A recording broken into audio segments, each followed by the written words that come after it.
Off them. One of them by Springer, one of them by Bichette. What the Blue Jays need to do is sit on the fastball. He is throwing more 100-mile-an-hour fastballs than anybody in the big leagues, and he comes at you. He's not afraid to challenge you with his heater. Like that. Stay on the fastball, and we got a lot of real good hitters in this lineup that love to hit the fastball, especially early in the count. 99 there, and as you can see, 195 pitches at 100 or better already. But Springer lines this one into left field, and he is aboard with a base hit to begin the ball game. George loves to hit that fastball. He's been swinging the bat great lately. He jumps on this fastball. It's down in the zone. You can say they're trying to elevate it, but it's right in his wheelhouse, out over the plate, and he smokes it into the left.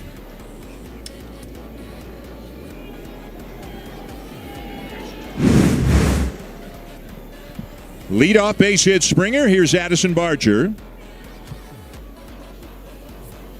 Barger hitting second and playing right, hitting .252 on the season. Had a couple of hits in yesterday's game, couple of singles. Springer's going. The throw down by Trevino on a bounce and not in time. And Springer is now 16 for 16 on the season. Well, he pitched a great pitch to run on. After Green threw a first pitch slider, they were pretty confident he's going to come back with another one, and it's a fastball. Trevino bounces it almost on 2 hops down to second base. So Springer perfect, as Dan mentioned. And it's 2-0 on Barger. And a slider catches the outside corner. It is 2-1.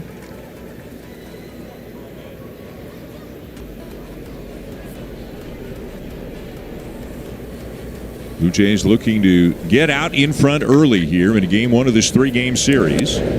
That's in there at 98, 2-2. Here's where we talk about when the players get into a situation like this, what can I do to help my team right now? For Barger, move that runner from second to third. Set up Vladdy and Bo with a chance to drive in the first run of the game. Lined up the middle, De La Cruz with the catch and the double play. Boy, Barger hit it right on the screws, but the 6'5" shortstop made a great play and then an equally good one to get the double play. If he's 6 foot tall, he doesn't make this play. First, he grabs the hotline drive, and then he dives and beats Springer back to the bag. There's not much George can do. You could see he actually froze on contact and was thinking about getting back to the bag, but De La Cruz beat him there. Now Vladimir Guerrero Jr. suddenly 2 outs and nobody on in what looked like, Buck, a very promising top of the first inning.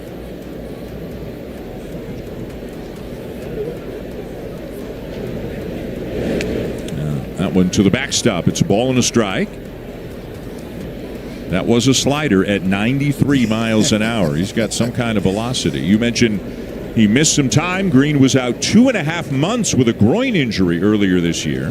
This is his 4th start since coming back off the IL. Yeah, he actually was on the IL twice with that same injury, a right groin injury. He was the 2nd overall pick when he was drafted back in 2017. Royce Lewis was picked ahead of him. Drafted him out of high school in California. Outside, 3-1.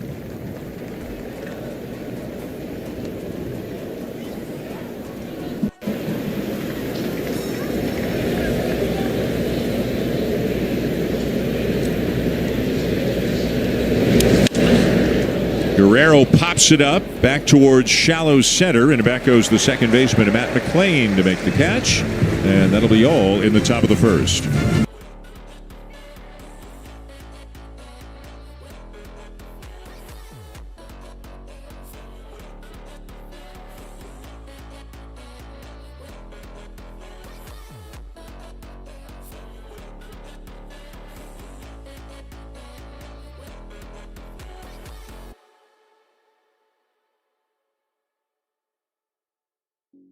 The pain I felt is paid for, all is said and done.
But you know what? A game over 500 and right on the fringes of the playoff hunt. Yeah, and you know what? They were pretty good shape back on the 19th of August. They were 7 games over 500, but they had a tough stretch. Chris Bassett will make his 4th career start against Cincinnati Reds.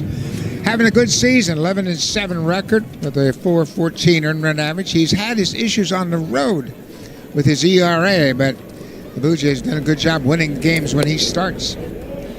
Leadoff man for the Reds is their center fielder, T.J. Friedl, hitting .265. He's got a little pop, 10 homers. He can run a little bit, 11 steals.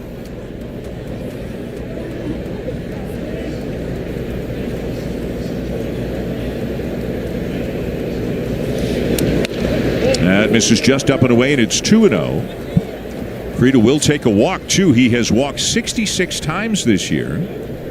And between hits, walks, and being hit by a pitch, he's been on base over 200 times on the season.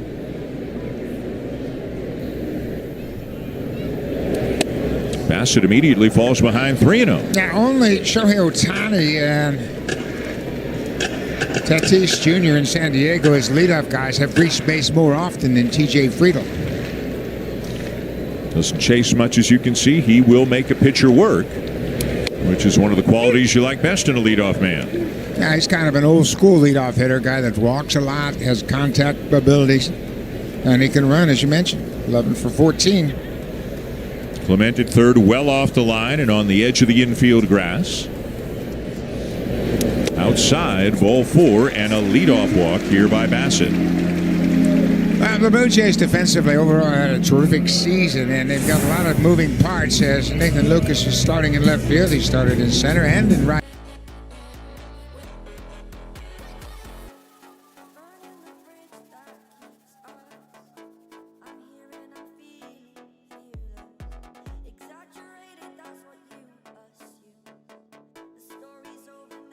Jays. Here's the number 2 hitter for the Reds, Noelvi Marte, who is their right fielder. He was a third baseman until a few weeks ago, but they got a lot of infielders, and we're looking for a little more pop in the outfield. They moved him out there. He's got a big arm, still learning how to play the outfield, but doing it here with the major league level. Just 23 years of age in his 3rd season in the big leagues.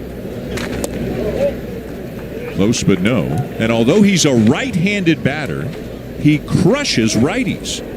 The top 3 in the majors in slugging percentage amongst right-handed batters against right-handed pitchers are Giancarlo Stanton, Aaron Judge, and Noelvi Marte.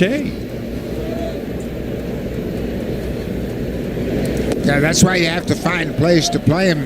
As you mentioned, they got a lot of good infielders, and now with Brian Hayes playing third base, one of the best third base defensively, they put Marte out in right field, and you got to keep his bat in the lineup. Hayes, one of their trade deadline pickups. They got the third baseman from the Pirates.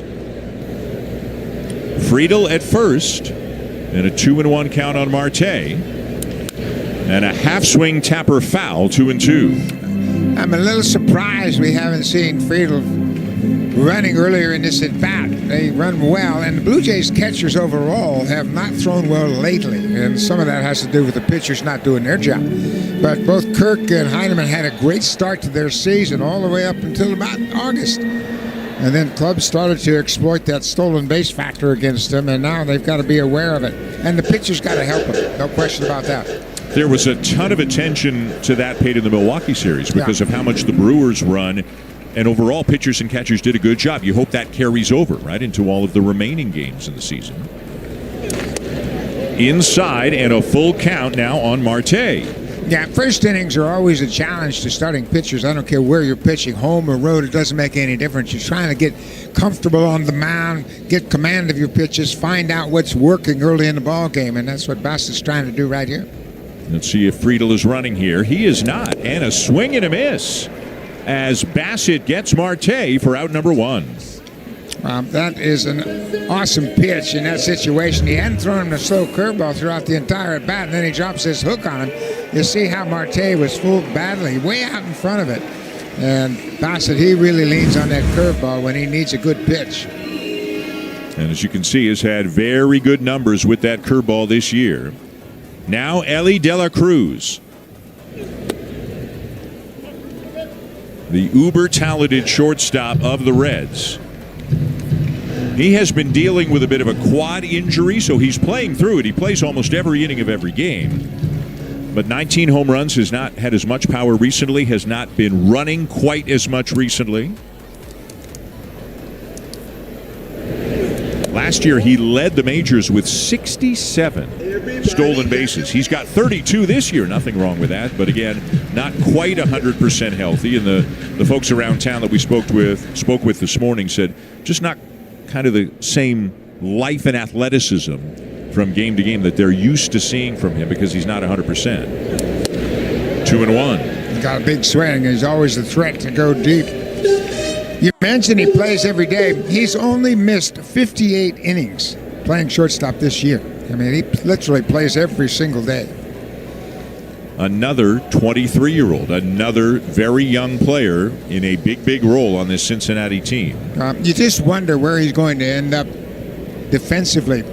His position, shortstop, very important, and he's committed 22 errors. That's a ton for the shortstop. And there's a pretty good shortstop who played in this town in the TV booth to our left, Barry Larkin, the Hall of Famer.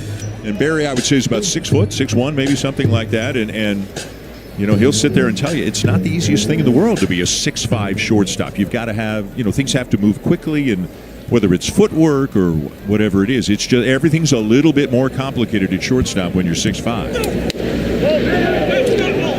Boy, they don't get that one. Certainly could have. Bassett wants to know where it was, and now the home plate umpire, Tyler Jones, is getting an earful from the Blue Jay dugout. Yeah, that hit the top of the zone, and that's why Bassett, with this powerful hitter at the plate, you make a good pitch, you want it called correctly. And you can see how upset he is. He made the pitch he wanted to and thought he had ended this at bat.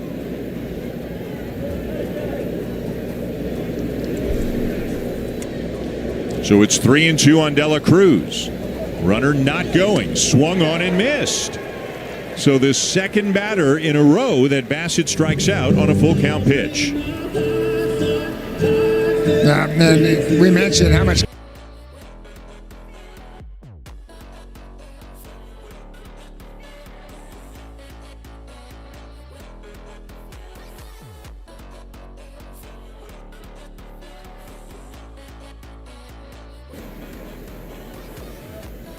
Two down, and here's Austin Hayes, the DH, member of the Baltimore Orioles for parts of 7 seasons. Signed a 1-year deal in the offseason with the Reds. Overall, pretty good year. 264, a dozen homers. Really hits lefties very well. The numbers against righties not nearly as good, but he's still in there as the cleanup hitter in this lineup today. Kirk manages to keep it in front of him, or close enough to him, that Friedel won't risk trying for second. I am still surprised that Friedel hasn't looked like he wants to run at all. He's got a very conservative leave over at first base, and all throughout this entire inning, it hasn't been a red flag to me that he's anxious to run. It just looks like he's confident to stay there at first base. Given the Blue Jays' struggles recently, yeah, I would have thought they would have forced the issue.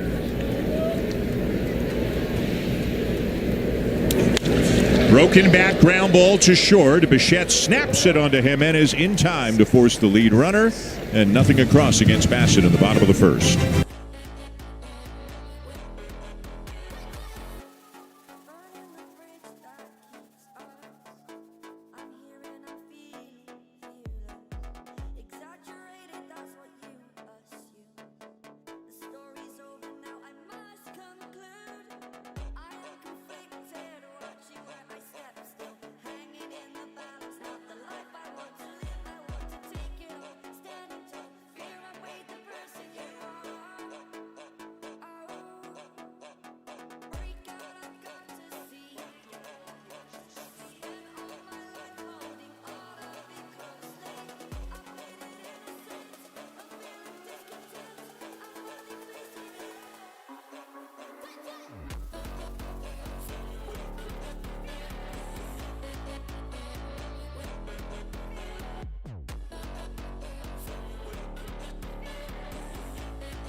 is so grateful for this opportunity to return that he's told the Blue Jays he's willing to do anything they need him to down the stretch in the utility role he'll be filling off the bench. That includes shortstop, second and third base, outfield, even catcher, which Kiner-Falefa played with the Rangers organization on his way up.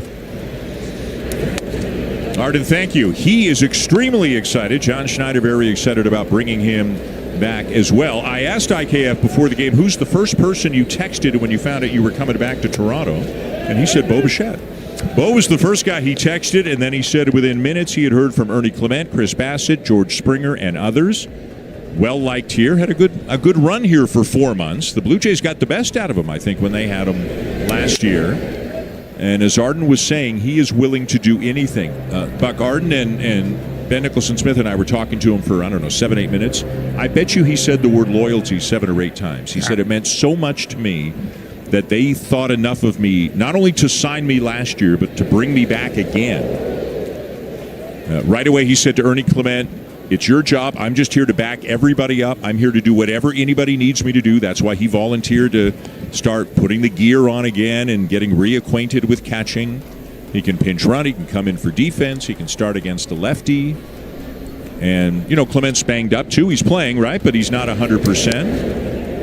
And John Schneider used the phrase winning player 3 or 4 times when talking about it. He's really happy to be here. And when he was traded last time, he told Ross Atkins, I'm glad I got you a good prospect in the trade. I mean, that's the type of guy he is. Bichette hits it hard to straightaway center field. And it's going to be over the head of Friedel and off the wall. And Bichette is on his way to second with a leadoff double.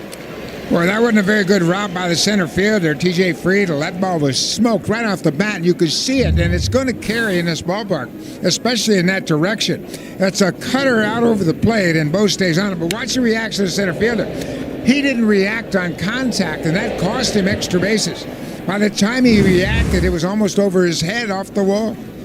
That double for Bichette gives him 41 on the season. That ties Bobby Witt Jr. for the Major League lead. And now here's Dalton Varsho up first pitch swinging. This one to deep left center field, but caught on the track. Friedel gets to this one, and Bichette can easily tag and come to third. But there's something that the Blue Jays outfielders can learn about this game today. The ball is carrying like crazy.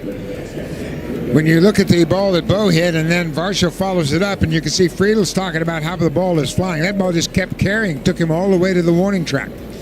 So you make a little note about that. Infield in now for the Reds here with a runner at third, 1 out. And here's Alejandro Kirk hitting .296.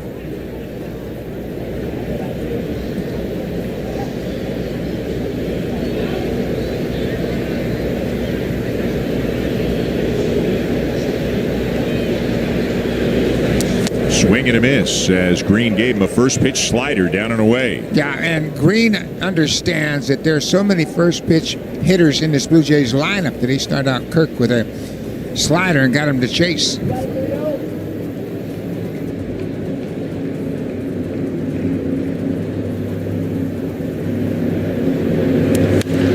This one is out of play, 0-2. Well, and here's where Kirk is at his best. He's one of the best two-strike hitters in the game, and he understands that with Bo at third base, he's just got to get a ball in the air, hit it to right field. He wants some sticky stuff from the on-deck circle, and he's going to get that pine tar stick. Used his timeout to get that done.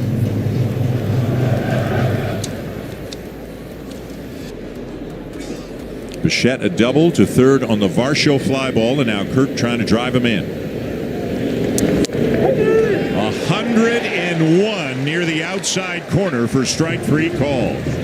Well, you won't see that very often when Kirk takes a called third strike. Just the 44th time he struck out this season.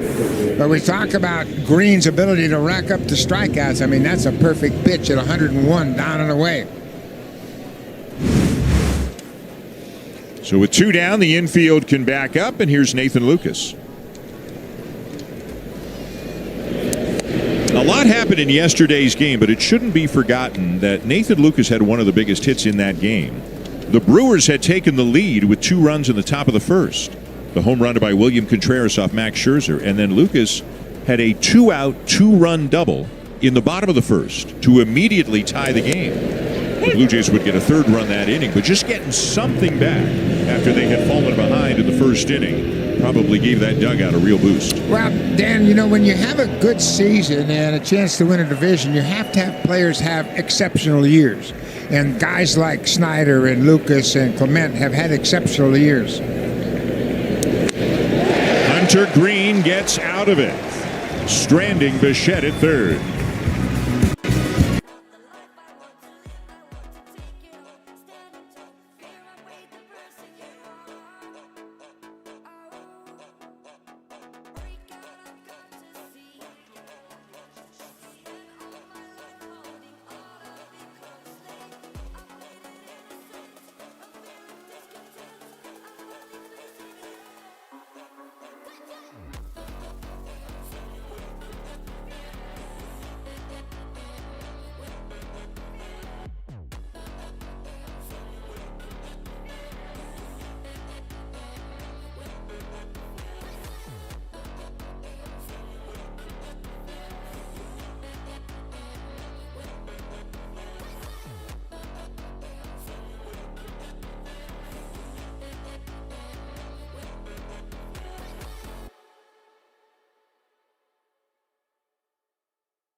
The pain I felt is paid for, all is said and done. Oh, I am restricted, fixed upon the web. I need to kick the habit that my mind is breathing in. Break out, I've got to see. Spent all my life holding all of it closely. I've made it innocent, a feeling discontent. I'm only facing it all.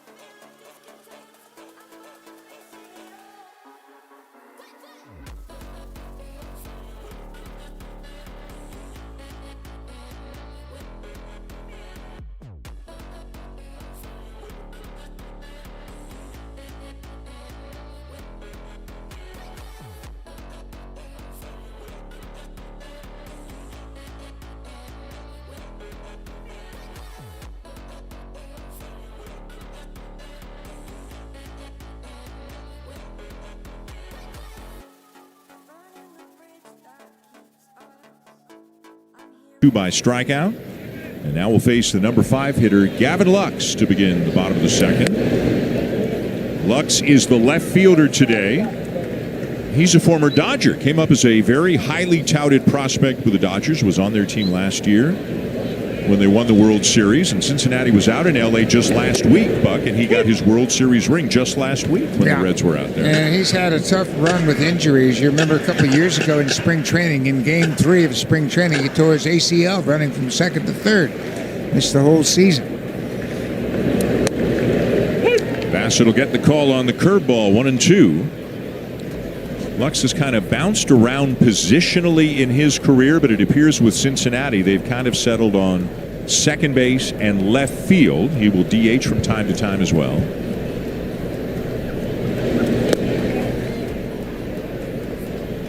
Now today he's making his 46th start in left field, and he came up as an infielder with the Dodgers. Spent 5 years in L.A. He was a first-round pick in 2016. They tried him at short. They tried him at third. He really bounced around and just could never kind of get the hitting and the defense all going at the same time as a Dodger. He hits this ball hard to right center field. Varsho cannot get there. He'll play it on a bounce. Lux on his way to second and in there in a slide. Now, Varsho was shaded in the opposite direction, a little bit into left center, and he had a long run. Looked like he was going to get there, but the ball kind of hung up a little bit and got away from him. Lux pulls this ball to the pull side of center field, and watch where Dalton starts. He's got a long run to close ground on this ball. He just can't get there.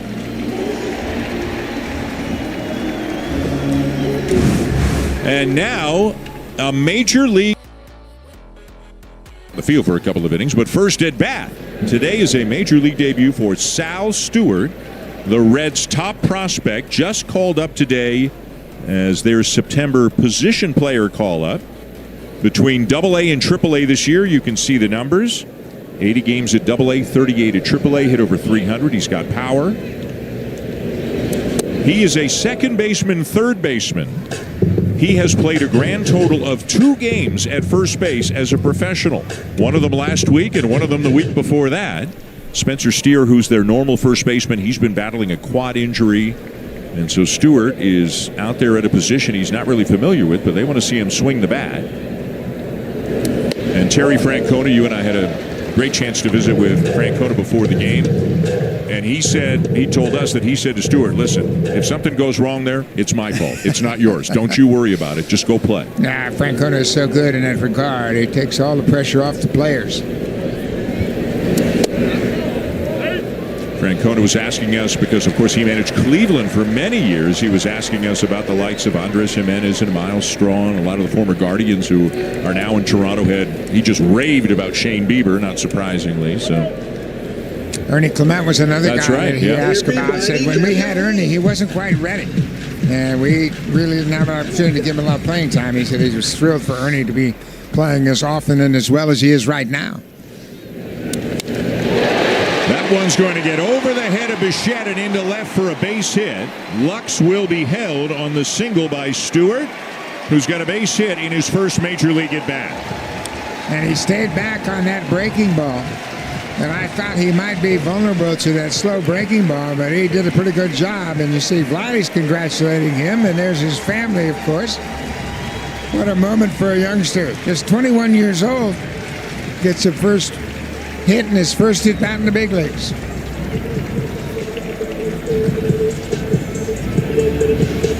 It's a pretty good day. Get called up, get a base hit, talk to a 5-time All-Star at first base. It's just the second inning. Yeah, and didn't realize that Vladdy was as happy as him. Here's Ke'Bryan Hayes, a terrific defensive third baseman. As we mentioned, they picked him up in a trade from the Pirates. Ernie Clement made aware of the situation, so he will toss that ball in towards the Reds dugout. There's a lot of emotion over there with Stewart's family. Now Bassett behind Hayes, 2-0. Hayes has mentioned a great defensive player, not much of a hitter, as you can see. And in the trade, when they picked him up, he signed through 2029. The Reds picked him up for 4 more years in the deal. I have a soft spot for guys like this. I wasn't implying anything.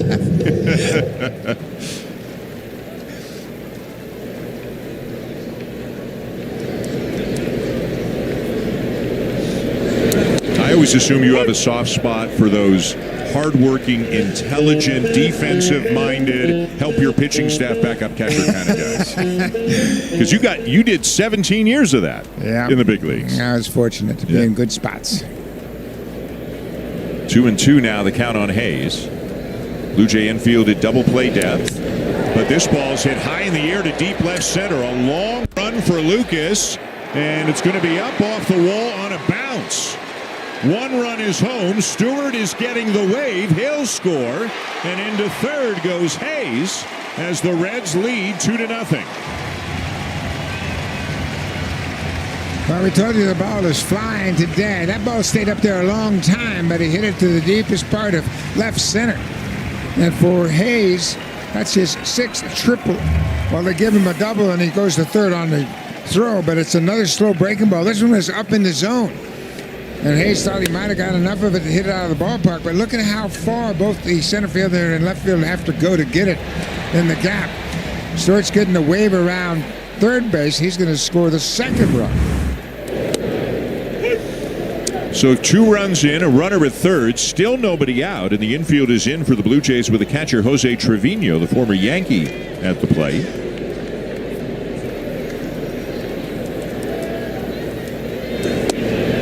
Bassett quickly jumps out in front of 1-2. Teams like the Reds are dangerous this time of the year because their season is on the brink of disaster.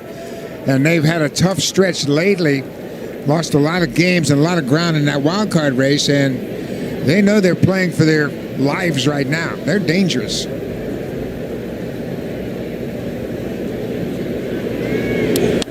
Ground ball to second.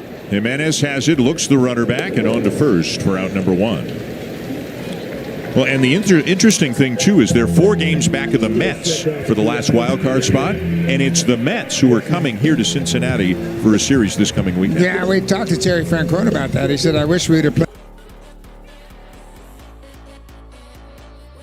when they really didn't play well. They went to Anaheim and won 2 out of 3, but then lost 2 out of 3 to Arizona and were swept by the Dodgers. Looked like Terry Francona maybe was about ready to hang him up. I mean, he stepped down from Cleveland, had some health issues that he had to deal with, but then he got a call from the folks in Cincinnati, and he told us the whole thing came together very quickly, and it just feels right, if you know Terry Francona, to see him managing a Major League Baseball. Absolutely. And, we talked to those former Guardians that played for him, and they, to a man, said, we're glad to see Terry back in the dugout. And you can see to his right, that's his longtime lieutenant, Brad Mills. Brad Mills was with him a long time in Cleveland, and he'd been out of the game for 2 years when Terry got the job. That was one of the first phone calls he made.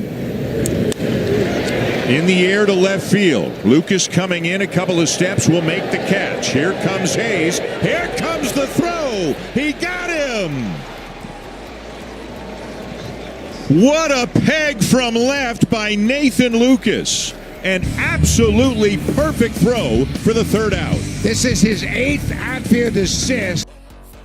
And delivers a one-hop strike to Kirk, who blocked.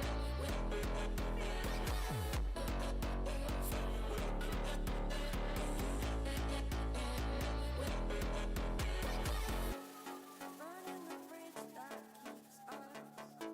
I'm here and I feel exaggerated, that's what you assume. The story's over now, I must conclude. I am conflicted, watching where I step still, hanging in the balance, not the life I want to live. I want to take it all, standing tall, fear I weighed the person you are. Break out, I've got to see. Spent all my life holding all of it closely. I played it innocent, I'm feeling discontent. I'm finally facing it.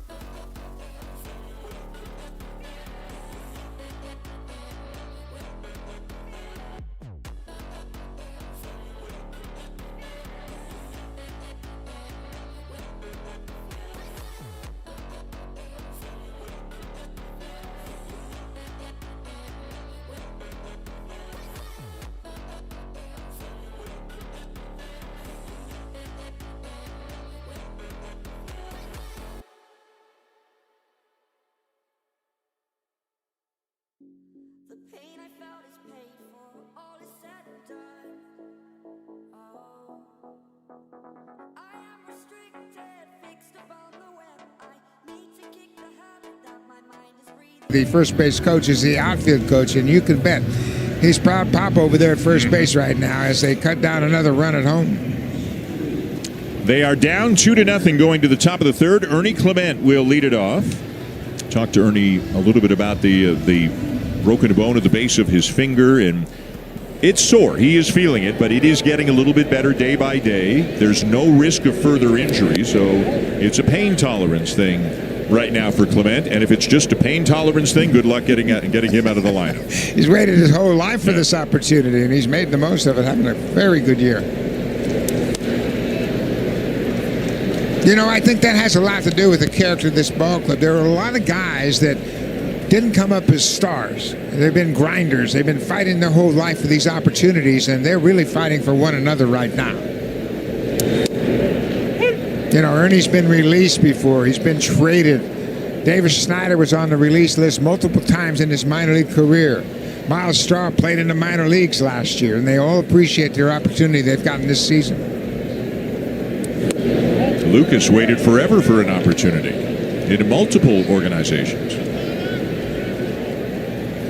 Cleveland, Tampa Bay, and finally got a good opportunity here, and he's made the most of it.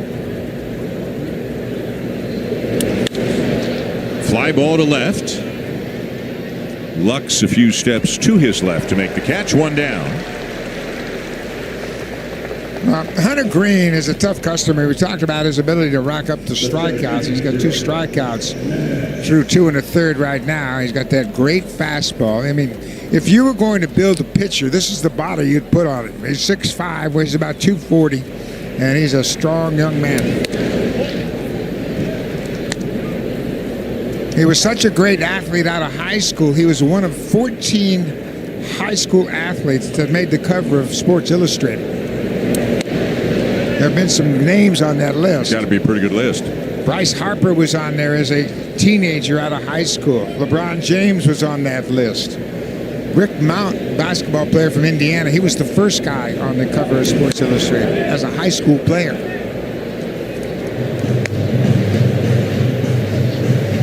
Green went to Notre Dame High School in Sherman Oaks, California. That's the same place that Giancarlo Stanton went, Jack McDowell went. Andres Jimenez with a fly ball to center right at T.J. Friedel.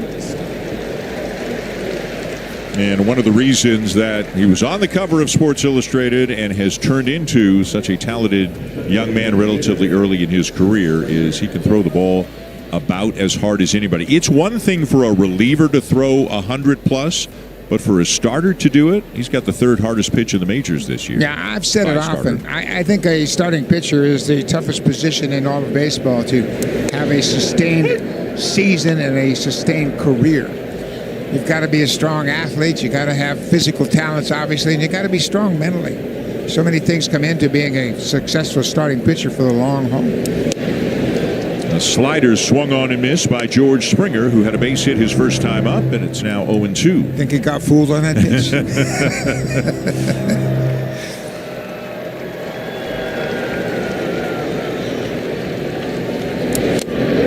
got him. Right back to the slider as he strikes out Springer, and the Blue Jays go in order.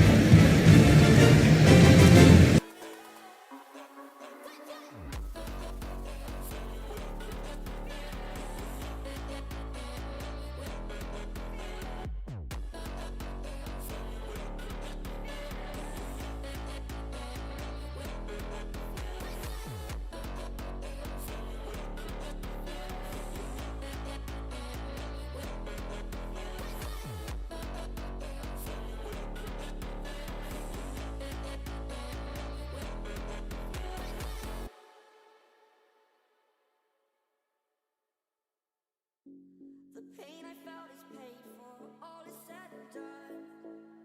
Oh, I am restricted, fixed upon the web. I need to kick the habit that my mind is breathing in. Break out, I've got to see. Spent all my life holding all of it closely. I've made it innocent, a feel of discontent.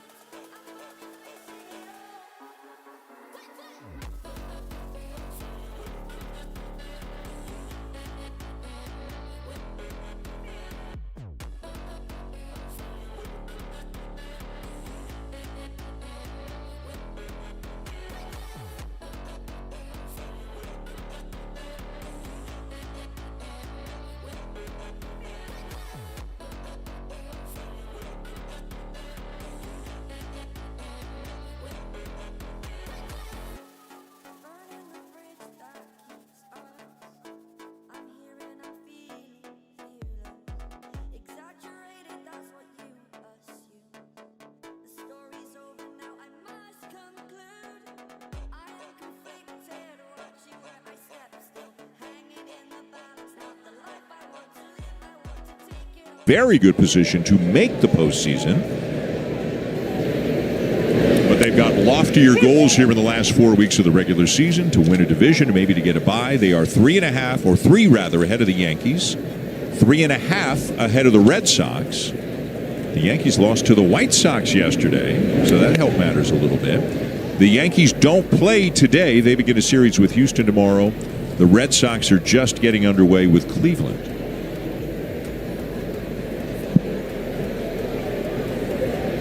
1-1 the count on T.J. Friedel, leading off the bottom of the 3rd, 2-0 Cincinnati. He pops this one up. Going back is Jimenez, and he's there in plenty of time. Blue Jays have seen their lead dwindle a little bit, but boy, did yesterday feel big, Buck. Both their ability to salvage the final game of the series against Milwaukee and the fact that the Yankees' 6-game winning streak came to an end with a loss to the White Sox. I am restricted, fixed upon the web. I need to kick the habit that my mind is Gives you an off day. You don't play during the wild card stretch while there's other teams are playing. And with this team, the Blue Jays, you got older starters. You got a bullpen that's pitched a lot, and you certainly would love to have that opportunity to rest everybody before you start your postseason schedule.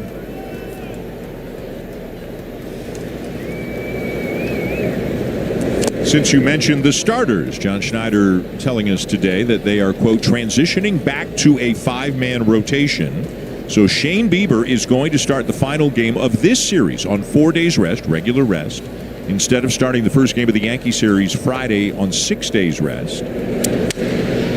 So it's obviously Bassett today, Barrios tomorrow, Bieber Wednesday, off day Thursday, and then it will be Gausman, Scherzer.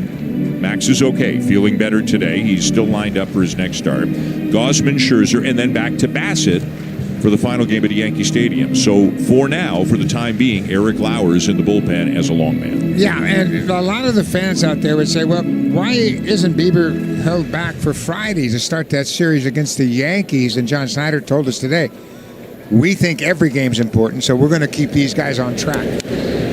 Going to keep them in their routine. And you got a lot of veteran pitchers that have pitched on 4 days rest, 5 days rest very consistently throughout their career. And when you disrupt that, in April, it's not an issue. In August and September, it's an issue. You want to keep them on their regular turn so they really get into their routines. And you've got an off day Thursday and another one Monday. Maybe things change after that when they play 13 games in 13 days. But they can figure that out at that time. The other thing, of course, is when you went to 6 starters, you only had 7 relievers, didn't have a long man in the pen at that time. So everybody in the bullpen really got a heavy workload. But now they've got Lauer in the bullpen, and they've got Easton Lucas in the bullpen for length as well. Good breaking ball as he gets Marte. And they have called up Dylan Tate because rosters have expanded. So all of a sudden, they've got a lot more arms available down in the bullpen. Yeah, and this is really an interesting year because you had to be involved with the organization on August 31st to be eligible for the postseason. So there was a lot of manipulation around baseball yesterday. The Phillies picked up Walker Buehler and Tim Mason and added them to their roster. Ellie De La Cruz bounces one to Guerrero, and a nice flip leading Bassett to the bag as Bassett retires the Reds in order.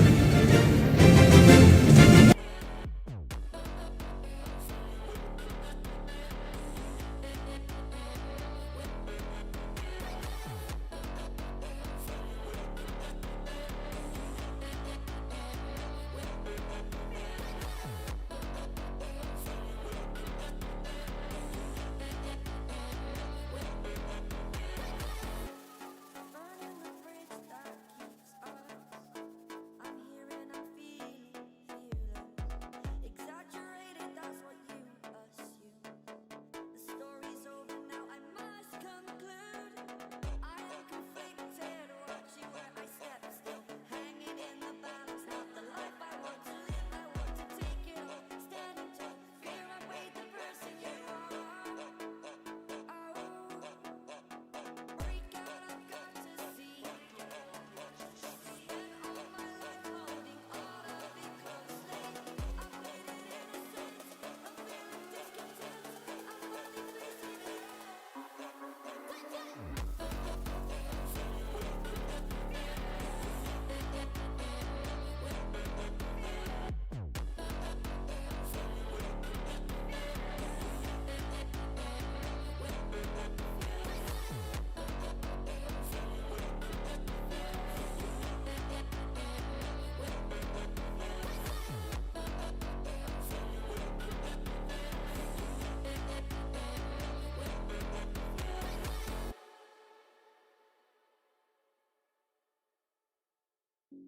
The pain I felt is paid. Season, so he's picked up by the Cubs. Lots of interesting baseball to be played in this month of September, involving an awful lot of teams. The Blue Jays have their hands full today with Hunter Green. They are down 2-0 going to the top of the fourth. They do have 2 hits. A Springer single and a Bichette double, and they actually got Bichette to third with 1 out after the Varsho fly ball in the second, but then Green struck out Kirk and Lucas to end the threat. And now he's jumped out in front of Barger, 0-2. Yeah, he's a strike thrower. Hunter Green doesn't walk many guys at all, and he's one of those guys that averages less than 2 walks per 9 innings during his starts.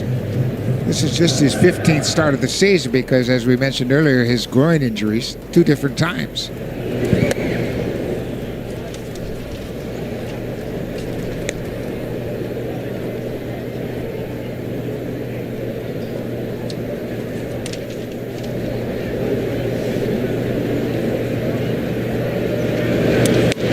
You know, when he pitches too, this home ballpark, Great American Ballpark, is considered one of the best hitters parks in the majors. I talked to Kevin Gausman about it for a while today. He spent part of a season here in Cincinnati, and I said, is it on your mind when you're out there?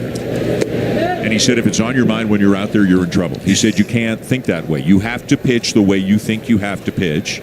And he said, it's kind of like Yankee Stadium. Right field is the trouble spot here, they will tell you, and that's, you know, when you think about Yankee Stadium and home runs that haven't been hit all that hard, it's to the short porch. And Gausman said, you know, so you're aware of it, but you can't let it overtake your thoughts. He said the other thing here is in the summer when it's so humid, he said the off-speed pitches, the breaking balls, they move more. He said, like, you go to Denver and the air is thin and your stuff doesn't move as much. He said it gets so humid here that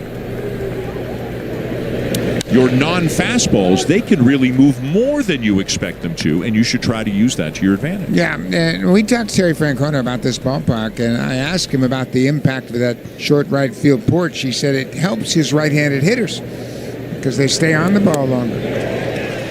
Green gets Barger. That's his 4th strikeout of the ball game. Another good slider, and he's got it working right now. Hunter Green. We knew this was going to be a challenge for the Blue Jay hitters, and you can see not a whole lot of break, but it's hard and in a good spot. 1 down. Here's Guerrero, who popped up to second in the first inning. These are the types of games against a pitcher like Green where your star's got to do the damage. Springer has a hit, Bo's got a hit, Vladdy's got to step up, and these are the guys that are supposed to come through against the best of the best. It's got to be frustrating for Guerrero. He was really going. He was really hitting when that hamstring thing cropped up, and he missed 6 games. And as you can see, those last 8 games, that's since he has come back. He has not been able to get it going again yet. You know, it's kind of like a starter pitching on 6 days rest. You're thrown out of your routine. When he missed those 6 games, he was so hot. Batting practice is the same. His inside practice is the same, and his game's results were very positive. Then you miss time, and you say, well, I got to get back and catch up. Well, it's not that easy. When you play every game, every inning, and have 4 or 5 at-bats every day, 6 games missed is an eternity.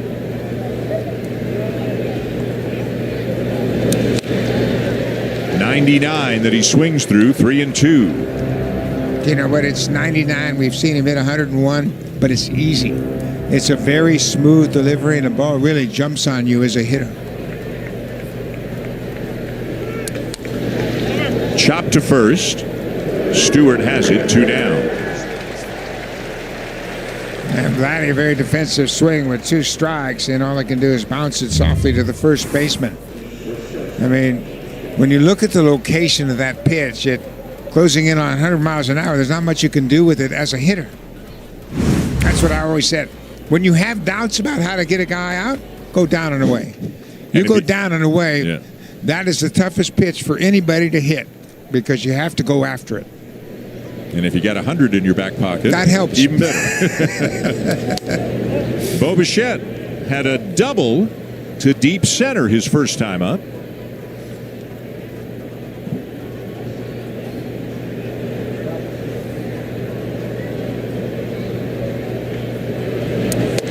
Two and 0.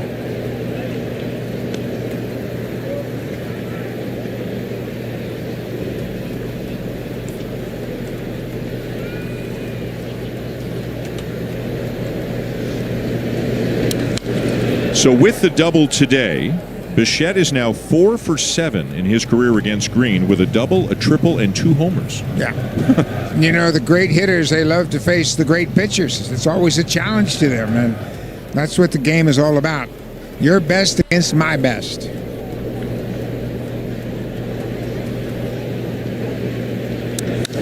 Into right field, a base hit, and Bichette is 2 for 2. He's one of the best hitters in baseball. I don't care who's pitching, how hard it is, he can figure out a way to get the barrel to the baseball. He has such a great knack, and you know, his dad always talked about his background as a tennis player allows him to have different angles of the barrel of the bat so he can get to all sorts of different pitches. But, I mean, that's just a gorgeous swing. He hits the ball to right field like a left-handed pull hitter. He's 2 for 2. Here's Varsho, who advanced Bichette from second to third on about a 385-foot out to deep left center, his first time up. In a bigger picture, just good to see him starting again. It was back on Friday when he was hit by a pitch on that right pinky finger. And in the moment, I asked him yesterday, in the moment he said, I was 100% sure it was broken. Everybody thought it was broken. Yeah. Because you don't see Varsho react like that on the field. And he said everything went numb, like right up his arm. And he knew it felt bad.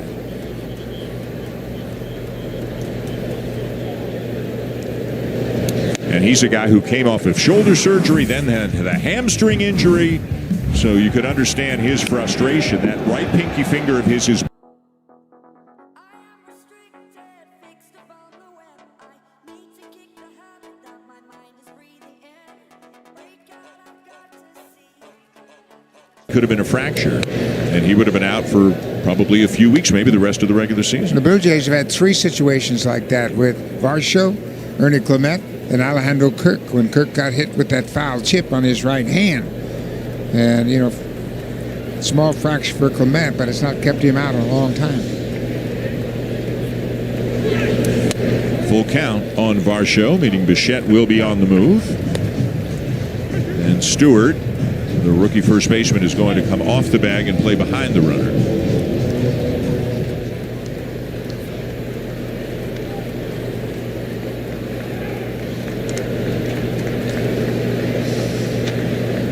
There goes Bichette, and it's a pop-back foul out of play by Varsho.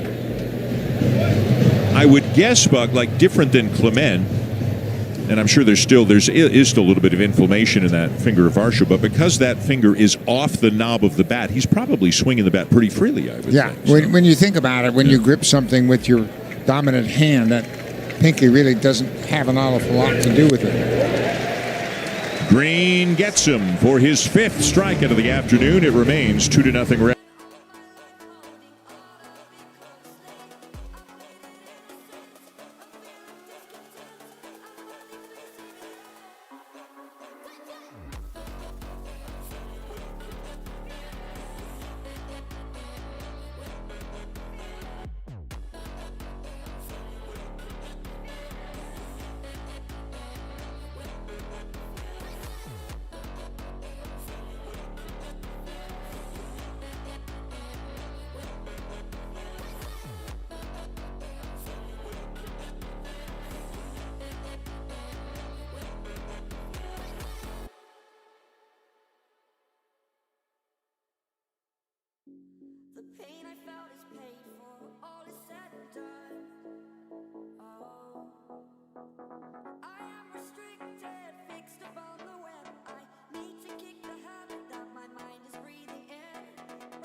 effective. It'll be interesting to see what roles Bassett and Berríos serve in the postseason. There's really no denying the Blue Jays could not have gotten to the postseason in the first place without them.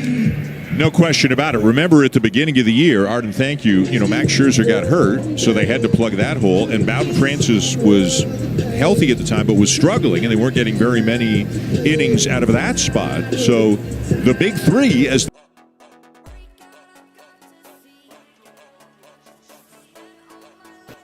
season. Now Scherzer is healthy. Now Bieber is a Blue Jay, and the overall picture of the rotation has changed. But it's like you can't go a day or two without reading that a significant starting pitcher has gone on the IL with some kind of an arm issue, and the Blue Jays have been able to avoid that. And the three guys themselves and all the staff the Blue Jays have, they all deserve a lot of credit. These three guys know what they have to do during a start, between starts, to keep themselves healthy. And that's why John Snyder, Pete Walker listened to his veteran starters when they said, hey, let's go back to 5. We're better off when we pitch on a 5-man rotation, and they've responded to that. When you have veteran pitchers, you lean on them for information about how they feel, what they're doing. Even yesterday, Max Scherzer told John Snyder, hey, I can go back out there if you need me. And Snyder said, no, let's get you right, get you out of there. That back is flared up a little bit. But when you have these guys that have pitched so many great games in the big leagues, you listen to what they're telling you. On the appeal, no swing, and it's 2-2 on Austin Hayes. I think 2 for these guys. Scherzer's 41. Everybody else is in their 30s. They want to win. You know what I mean? Like, they look where this team is. Max Scherzer's won a couple of World Series. Chris Bassett hasn't won a World Series. Kevin Gausman hasn't won a World Series. Jose Berríos hasn't won a World. Like, this is exciting for them too, right? Absolutely. And that's why Scherzer came back. He said, I like the Blue Jays. I thought they had a chance to win it. He said, and my girls wanted me to get another trophy. That's awesome. That's what you play for. Swung on and missed, and Bassett gets Hayes for out number 1. 4 strikeouts now for Chris Bassett, and a little bit of a hiccup in the second inning, but he's done a good job of pitching around some base runners. He elevates that pitch in a perfect spot and gets the swing and miss.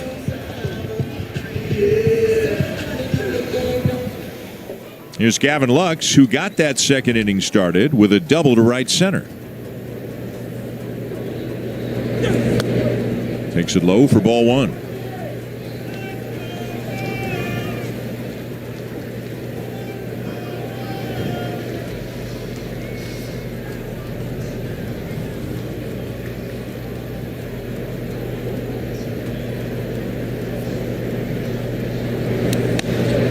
And got a call there, maybe 1-1.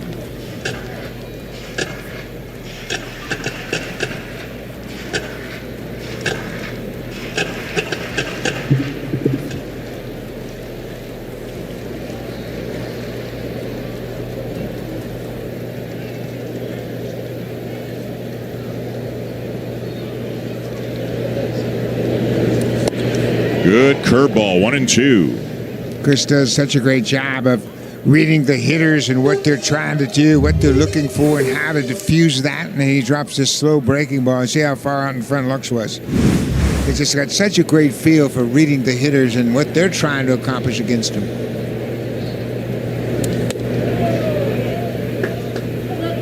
We talked a lot about Bassett and his multiple arsenals of pitches, and he said it's just a product of realizing I didn't have good enough stuff to lean on 2 or 3 pitches. I had to invent some pitches along the way. In the air to deep center. Varsho back. Pulls up and makes the catch. 2 down.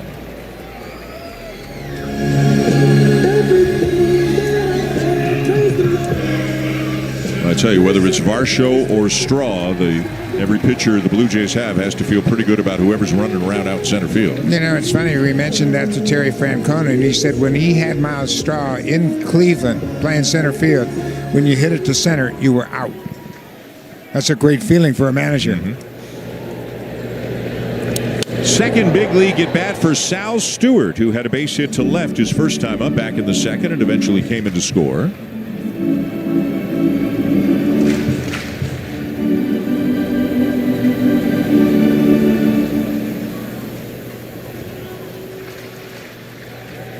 and only 21 years old. Takes a fastball, 0-2. He comes from Miami and went to Westminster Christian High School. If that sounds familiar, that's where A-Rod went to high school. M.J. Melendez of the Royals also went there. It's always produced some pretty good ball players. But he was drafted out of Westminster Christian in 2022. Hits it hard but foul down the line. Boy, he was all over that curveball on the inner half. And that's the ball he got for his first big league hit. It's interesting. Generally, when you see young hitters come up, they're anxious to hit the fastball. But he's had 2 good swings at a Bassett curveball.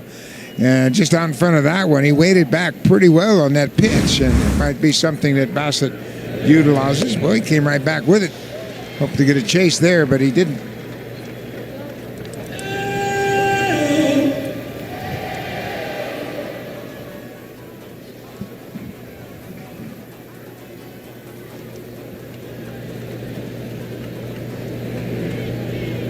Now the 1-2 from Bassett is up and away, 2-2. Tried to hit that up and away, strike.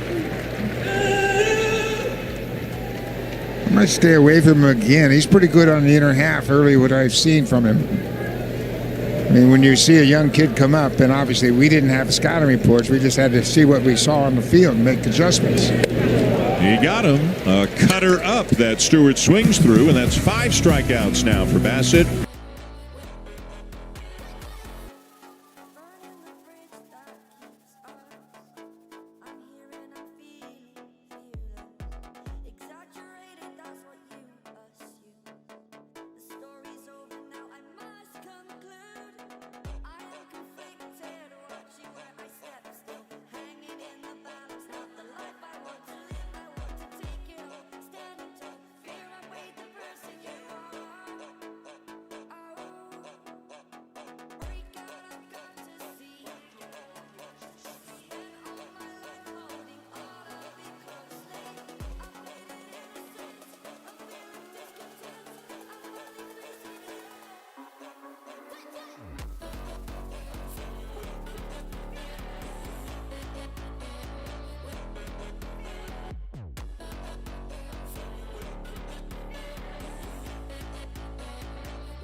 The pain I felt is paid for, all is said and done.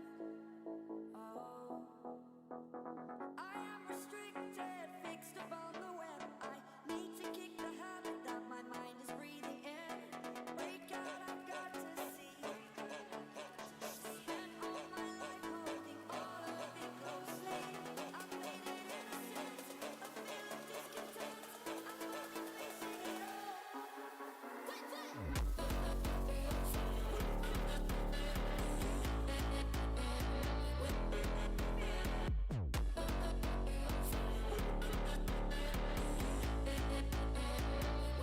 On the last one. September got here fast.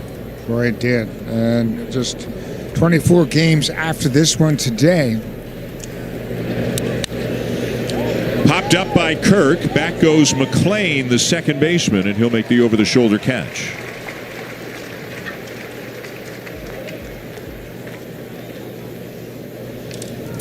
How are they going to figure this guy out? That's just, he is coming right at him. His stuff is really good, and this, we don't see him all the time, but you and I have seen enough of him to know this is maybe the best version of Hunter Green right now. Yeah, last time out against the Dodgers out in L.A., he was roughed up. He gave up 5 runs on 6 hits in just 5 innings and threw 99 pitches, but today he's much more consistently in the strike zone with both of his pitches.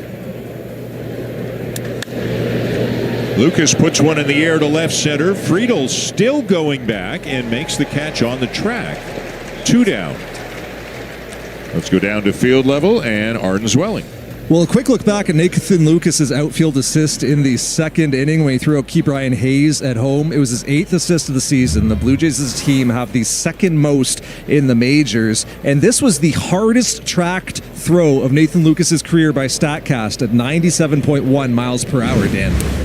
And it was bang on. I mean, it was right on the money. It didn't have any kind of a tail on it. It wasn't running. It stayed true. Nathan Lucas has always been the kind of guy that has to do everything just right. He has to know how to handle himself in the field, have good at-bats. If it called for a bunt, you got to get the bunt down. He's just one of those guys that has to be fundamentally sound. Ernie Clement will line out to right, and that's a 1-2-3 top of the 5th. Still 2-0 Reds as we go back to the studio for an update.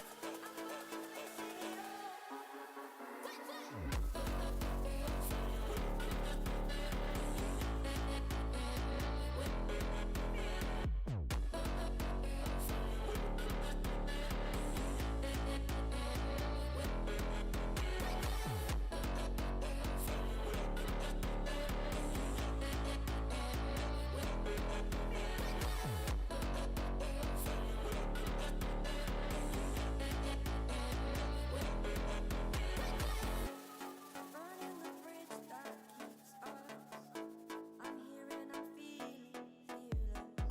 Exaggerated, that's what you assume. The story's over now, I must conclude.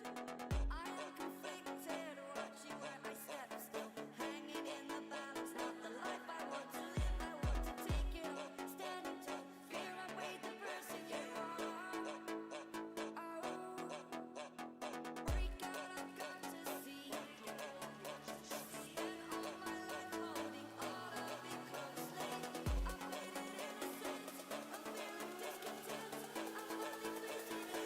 I'm finally losing it.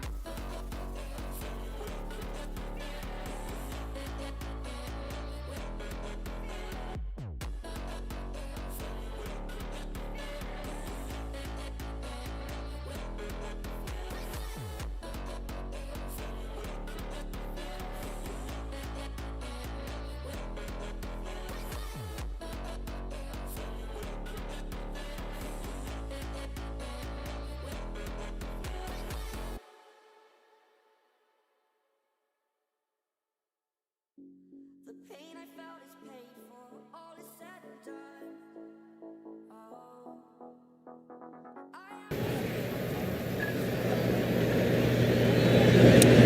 Ke'Bryan Hayes will lead off the bottom of the 5th against Chris Bassett. It's 2-0 Reds. Hayes has a 2-run double. He has driven in all of the runs that have scored today. Hit it a long way to left center back in the second inning.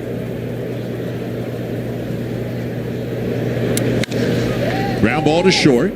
Bichette bobbled and dropped it. Had it and then lost it and will be assessed an error. Boy, that's about as routine as you can get. Bo had it, fielded very cleanly, but then he went into his glove and just dropped it. Right there, easy play, transfer. Nope, couldn't come up with it. And that's going to allow the runner to reach to start the inning. That is the 12th error on the season. Hayes can run a little bit. He is 12 for 15 stealing. Here's Jose Trevino, who shows bunt and takes a strike, 0-1. Well, the way Hunter Green is pitching today, Buck, it feels like keeping him at 2 is really important here. It sure is. And you're not going to score a whole lot of runs off Hunter Green while he's in this ball game. So got to make sure you take advantage and erase the impact of that error. Awkward swing on a ball up and in on him. It's 0-2. Yeah, I'm really surprised he chased this pitch, and I thought they might put a hit and run on him, but you could see he made up his mind he was going to swing before he ever saw the ball out of Bassett's hand.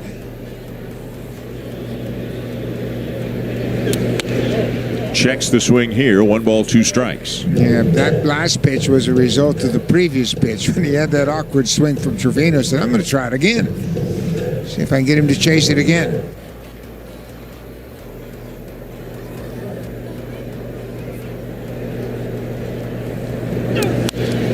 Foul back below us, still 1-2.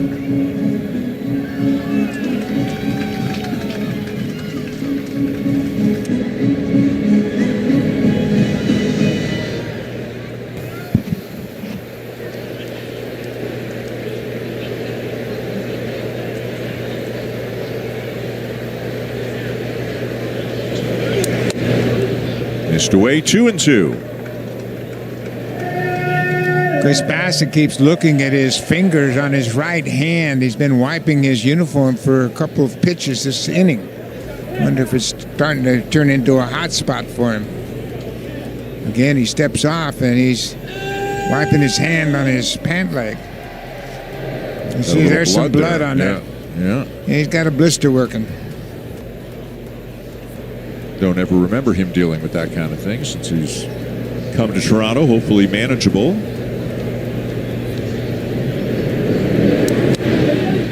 Popped up foul.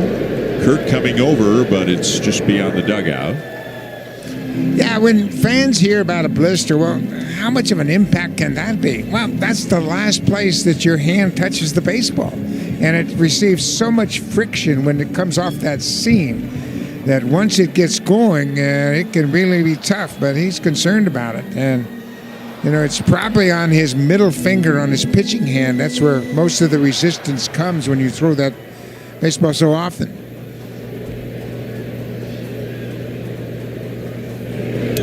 Swung on and missed. He will get Trevino for the first out of the inning. Well, you'll remember well, this goes back a ways, but Al Leiter, for years, had to deal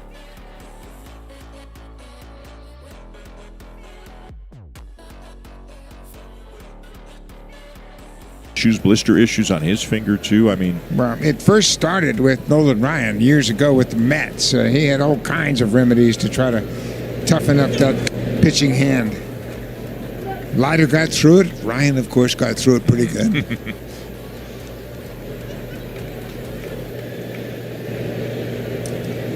1-0 on the number 9 hitter, Matt McLean. He hit the fly ball to left field where Lucas threw out the runner at the plate his first time up. You know, when you have a blister like that as a pitcher, you're always touching it and seeing if it still hurts. Kind of like when you get a toothache and you touch your tooth all the time and say, yeah, it still hurts.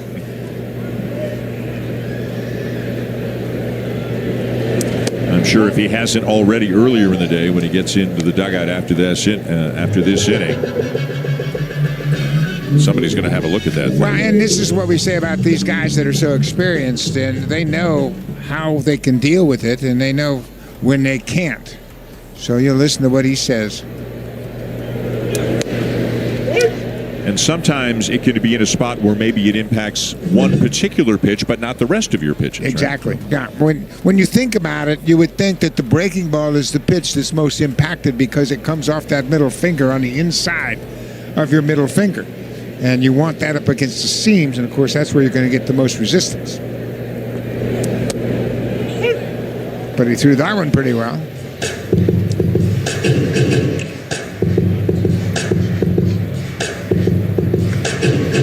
I mean, it could be a blister, it could be a cut. It's hard to know for sure. Whatever it is, he is obviously trying to manage it as best he can.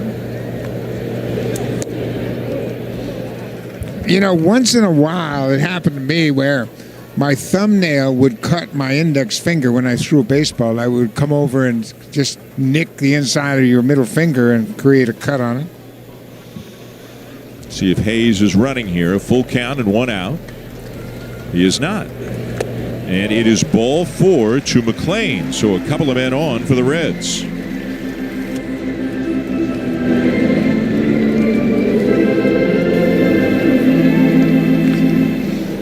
And here comes Pete Walker.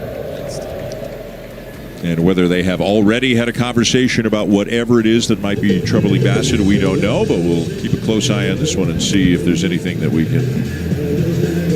Yeah, when Walker came out of the dugout, the bullpen started to move around down there, so there's probably somebody throwing already.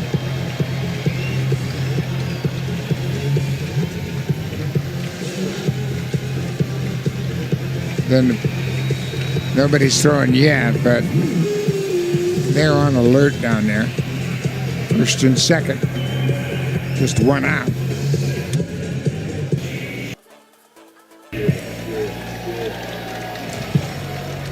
Well, the air started the inning, and then the 1-out walk. Now it's first and second for the top of the order. And Pete Walker is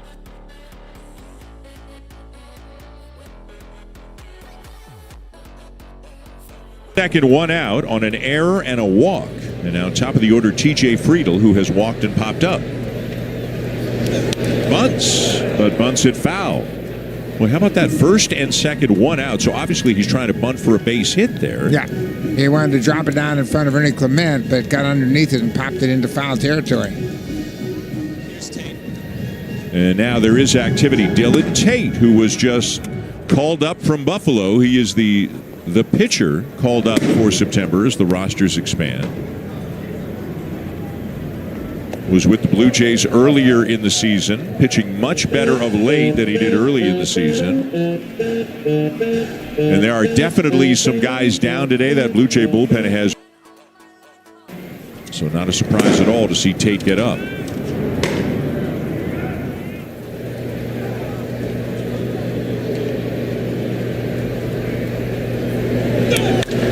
Fly ball to center. Varsho setting up, has room, makes the catch. Tagging and coming from second to third is Hayes. McLean will stay at first. That was long and it was loud, but the Blue Jays will take that trade off for the second out. Yeah, once they saw Dalton Varsho square around and turn his body toward the infield, they knew he was going to catch it. So the runner from second advances to third. Now there are 2 outs, chance for Bassett to get out of it once again.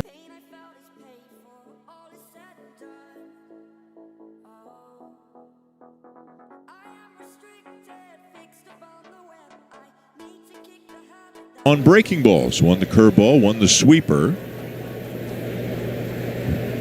Both of those pitches in the low 70s. The sweeper just has a little bit more horizontal movement. Jammed him there, and it's fouled off 0-1. Boy, what a good pitch. After what you said about his 2 strikeouts coming on breaking balls, he starts him with a good 2-seamer inside. And his 2-seamer isn't necessarily a sinker. It's more of a runner that really jams the right-handed hitters when he gets it in that great spot.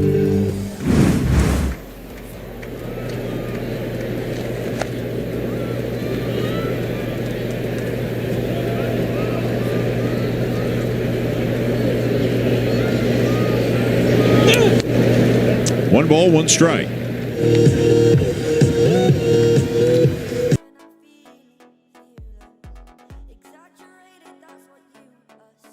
Of them trying to steal a run. First and third, 2 outs. Got good speed at first base and decent speed at third. Ground ball towards third. Clement has it, and Bassett gets out of it. Through 5 as the Reds leave 2 men.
Blue Jays come up, trying to get to Hunter Green. It's 2-0 Reds going top 6. The Blue Jays have 3 hits today. Bo Bichette's got 2 of them. A single and a double, and George Springer led off the ball game with a single, but that's all they have gotten. And you've talked about it a couple of times. Hunter Green, he's not just a flamethrower. He's around the strike zone. He hasn't walked anybody today. Yeah. He's done a terrific job of that. That was his splitter there that he'll throw every now and again to a lefty. That's his 3rd pitch. 2-2 on Andres Jimenez. You know, the Blue Jays had a streak of 4 straight games by their starters without walking a guy, and then Bassett walked the first batter he faced today to see that streak come to an end. And that's pretty remarkable to have 4 consecutive starts in which your starter didn't walk a batter. Swing and a miss to get Jimenez, number 6 on the afternoon for Green. He's one of the best strikeout pitchers in baseball, and again, he's done a great job mixing his pitches very well. That's that hard slider at 90 miles an hour, just out of the strike zone. Now Springer, a base hit, a stolen base in the first, and then a strikeout in the 3rd. George's done a great job since coming off the injured list. He's really come back, swinging the bat great. How about 357? That's good. With power, and now down goes Springer. That one hurt. Whether it's hit by pitch or foul balls or the catcher's getting hit by foul balls, it's like there's a giant magnet on this roster right now. Springer waved off the dugout, so that's good news. But, ooh, left knee. Right off the kneecap. Ball was inside. You can see he got on top of it and it right down into his left knee.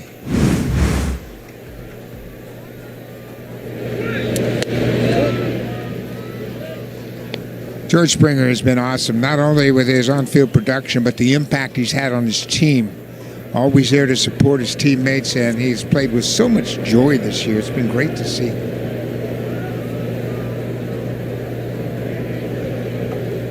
Trevino, he asked for time. He didn't like the pitch that Green had agreed to, so he's going to go to the mound and talk things over. 2-0 game. It feels like it's much more lopsided than it really is. The Blue Jays have actually hit the ball hard a few times and haven't had much to show for it.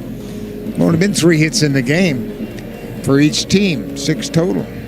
Well, you're very familiar with the phrase "a bloop and a blast." Somebody invented that phrase for a reason. That's, if they can get a bloop and a blast, you never know. But boy, Hunter Green has been tough here today. Well, and Sunday the Blue Jays had their 41st comeback win of the season. Only the Dodgers have more such wins than the Blue Jays.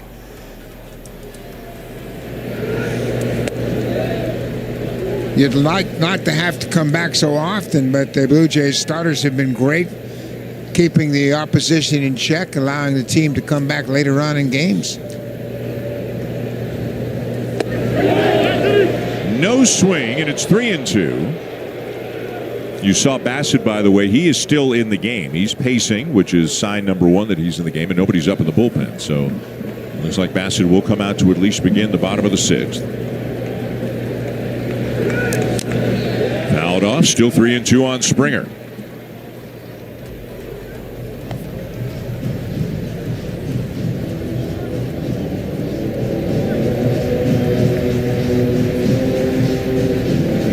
Hunter Green threw 99 pitches in 5 innings his last time out against the Dodgers out in L.A. It's up to 82 right now. Springer has popped it up, and the shortstop De La Cruz back into shallow left to make the play. 2 down.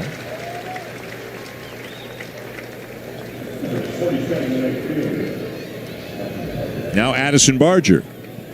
Barger has one of those hard hit balls you were talking about. This was way back in the first. Springer was at second, and Barger hit what looked like it was going to be a base hit into left center field. But Ellie De La Cruz is 6'5", leaped up and caught the ball, and then dove to the bag at second and doubled off Springer. That and then the leadoff double by Bichette in the second. Those are the 2 best opportunities the Blue Jays have had.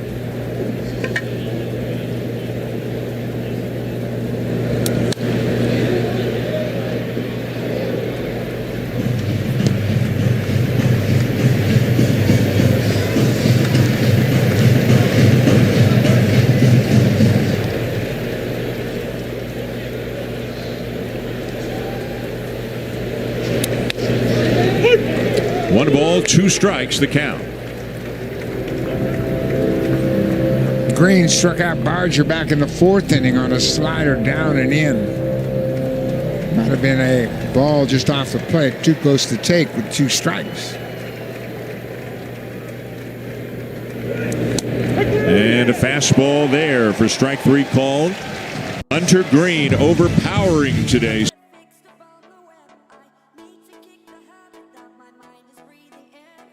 Great God, I've got to see. Spent all my life holding all of it closely. I've made it innocent, a bit of discontent. I'm only facing it all.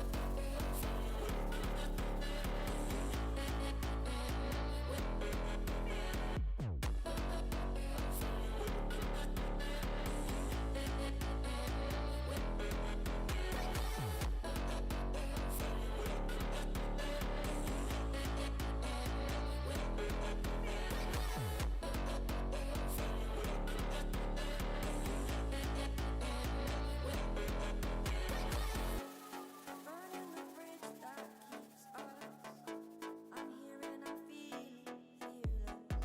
Exaggerated, that's what you assume. The story's over now, I must conclude. I am conflicted, watching where I step still. Hanging in the balance, not the life I want to live. I want to take it all, standing tall. Fear I weighed the person you are. Great God, I've got to see. Spent all my life holding all of it closely. I've made it innocent, a bit of discontent. I'm only facing it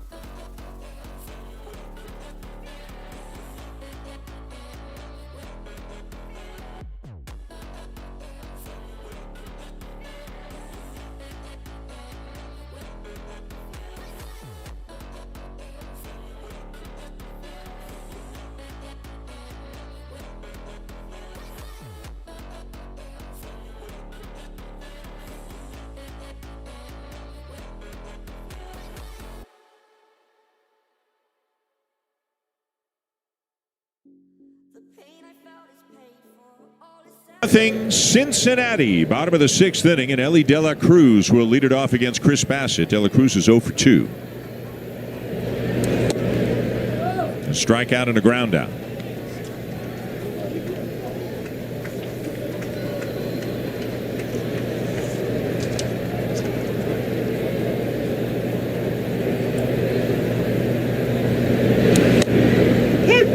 Came into the game hitting .272, 28 doubles, 6 triples, 19 home runs, 32 stolen bases. He'll walk from time to time. He's got 55 walks, but he has struck out over 150 times already. Led the majors last year at 218. Down the right field line, Barger racing over, dives, can't get it, and it's a fair ball. And now he's got to chase after it, and that will allow De La Cruz to easily make it to third with his 7th triple of the season. Addison gave it a yeoman's effort down in right field. He tried to dive for it. It hit fair inside the foul line and bounced up against the fence. And he gets over to it and dives, just can't connect and make the play. Once it's on the ground off the wall, it's academic that De La Cruz is going to end up at third base. He can fly. Stan mentioned his 7th double or 7th triple of the season, and now the infield's got to come in and play it in. Nobody out. With Austin Hayes, the batter. He is 0 for 2.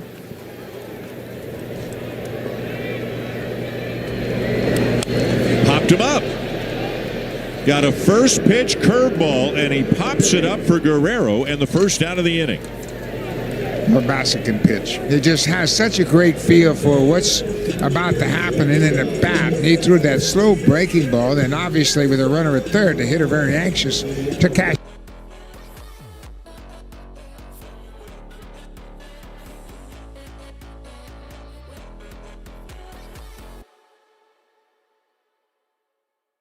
To minimize the impact of base runners. The batter is Gavin Lux, 1 for 2, had a double his first time up. As Bassett will back off the rubber. My mind is breathing in. Wake up,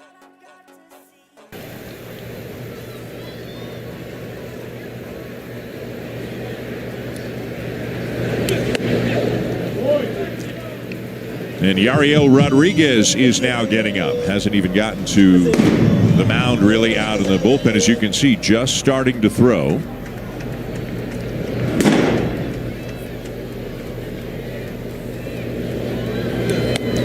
Jeff Hoffman and Sir Anthony Dominguez have each pitched each of the last 2 days and 4 of the last 6. So they are in all likelihood down. And even the other guys have had a lot of work. Tommy Nance, Yariel Rodriguez, Brendan Little, and Louis Varland have all pitched 2 of the last 3.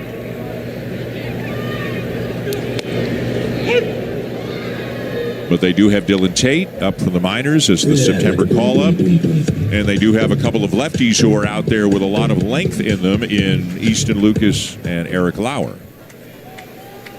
So they can cover the innings. It's more about the matchups that John Schneider wants right now. If I'm Bassett, I'm really being careful with this hitter, Gavin Lux, with the man at third base. You got a right-handed rookie on deck. And I wouldn't give in to the left-handed hitting Lux right now. If you miss off the plate. Miss inside. Threw him an off-speed pitch, had him out in front. But I don't think this is a point where you got to say, I got to get this guy out. If you happen to walk him, you set up a double play, give yourself a chance to get out of the inning.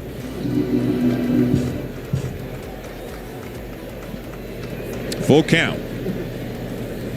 De La Cruz at third, 1 out in the infield in. Yeah, Bassett's thinking about the situation, and certainly you don't want to give in here.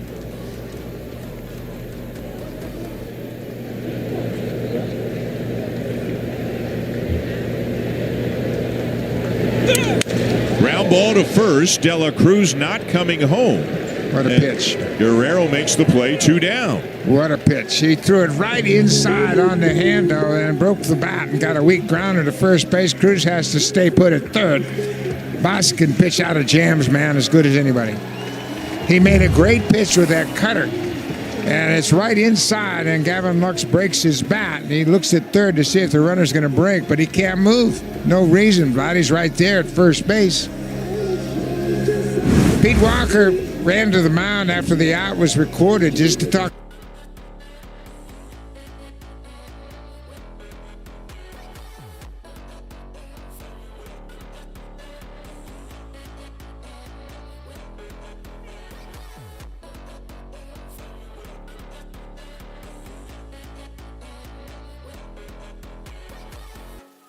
Burning the bridge that keeps us.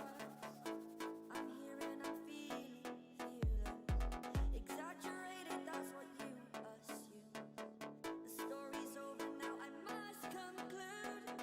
I am conflicted, watching where I step still, hanging in the balance, not the life I want to live.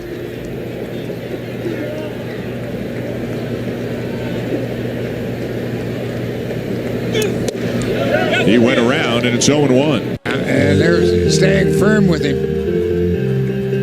Obviously, he's very anxious to drive in this run. He got a base hit in his first big league at bat the first time up. Hit a slow breaking ball into left field.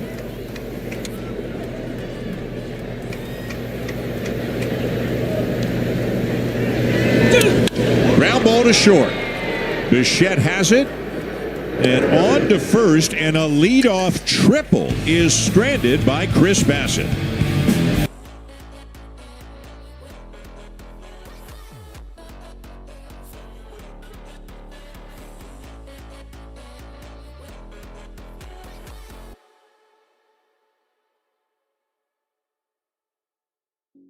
The pain I felt is paid for, all is said and done. Oh, I am restricted, fixed upon the web. I need to kick the habit that my mind is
Green. Will Benson is now in the game at left for Gavin Lux.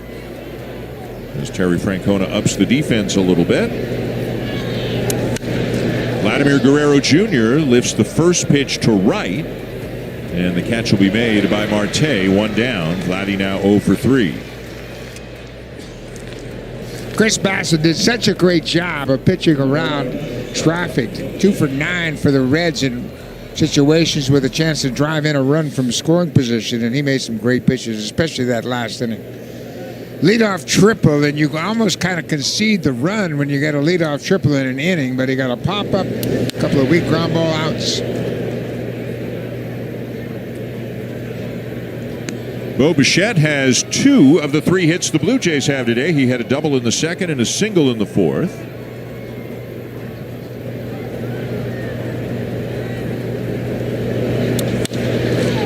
And it looks like he might have another one. This one to deep left center, and it's going to split the outfielders and get to the wall.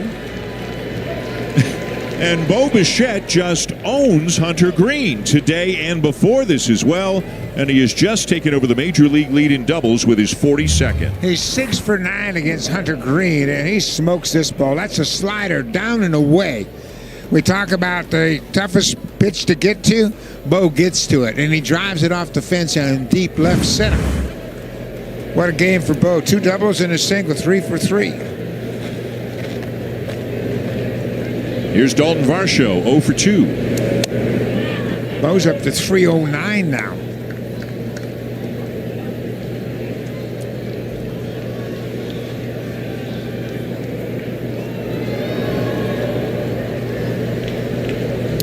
Varsho is swinging a miss, and it's 1-1.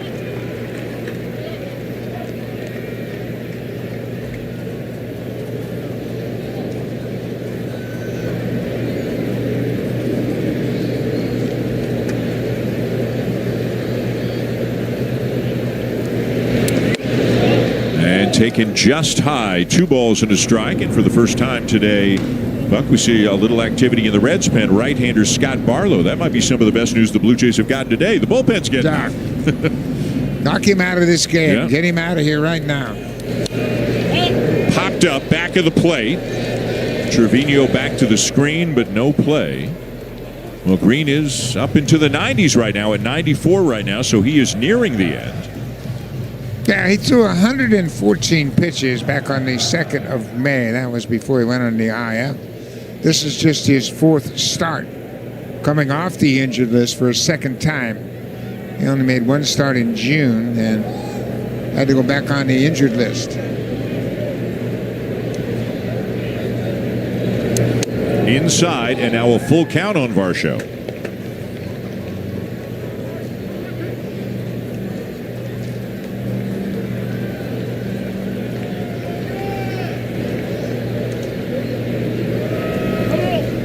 Trevino, the catcher, again asks for time and heads out to the mound. Obviously, a very important point of this ball game. Trevino wants to make sure they have their thoughts on the same page. Trevino was an all-star with the Yankees in 2022. Also won the Gold Glove that year. He and Alejandro Kirk were the 2 American League catchers in that all-star game in L.A.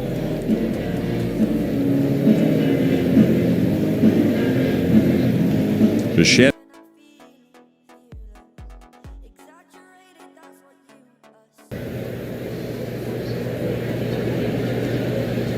The 3-2 to Varsho. And it's just low for ball 4. Maybe an inch or 2 below the zone. Varsho takes a walk. And it's 2-on now for Kirk. Dalton has a much better idea of the strike zone at the bottom of the zone than he does at the top of the zone, so that's how he was able to lay off that low pitch. I wonder if Green meant to have it down there, because most guys with big fastballs attack Varsho up. But here's Kirk with 2 on and 1 out. Kirk's 0 for 2.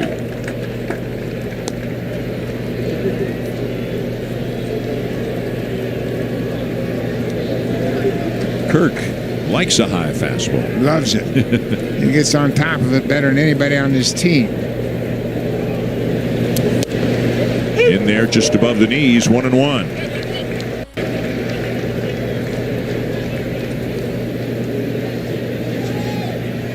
This is the first time the Blue Jays have had 2 base runners on in the same inning.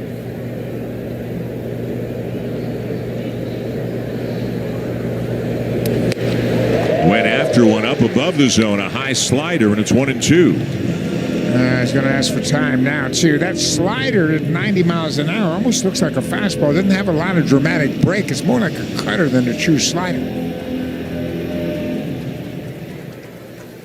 Again, another 2-strike situation for Kirk, batting .306 for the season with 2 strikes. Green tried the slider again. It's 2-2. There it is. He's at .306. Luis Arraez at .296. Nobody else is above .260.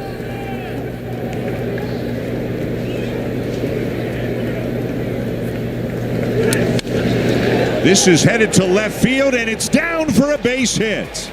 And Bichette is rounding third and coming home with the first Blue Jay run of the afternoon. Bo got a good read on that ball, recognized that Benson wasn't going to get to it. And how about Alejandro Kirk? Another 2-strike base hit to drive in the first Blue Jays run of this game. That gives him 61 RBIs for the season. And Bo's had a terrific day, 3 for 3, and he scores the first run. That's that cutter on the outside, and that's going to be it. Terry Francona's on his way to the mound, and he's going to take the ball from Hunter Green. That's the best news the Blue Jays have had all day.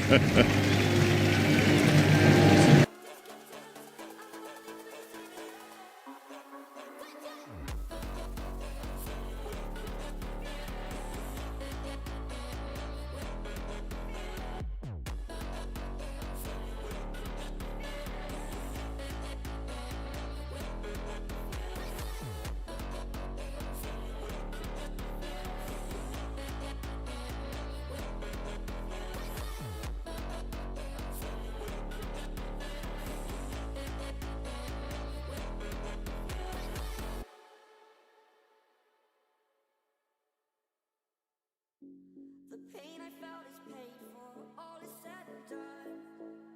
Oh, I am restricted, fixed upon the web. I need to kick the habit that my mind is breathing in. Break out, I've got to see.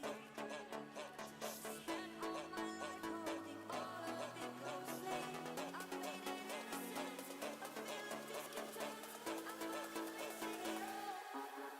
facing it all.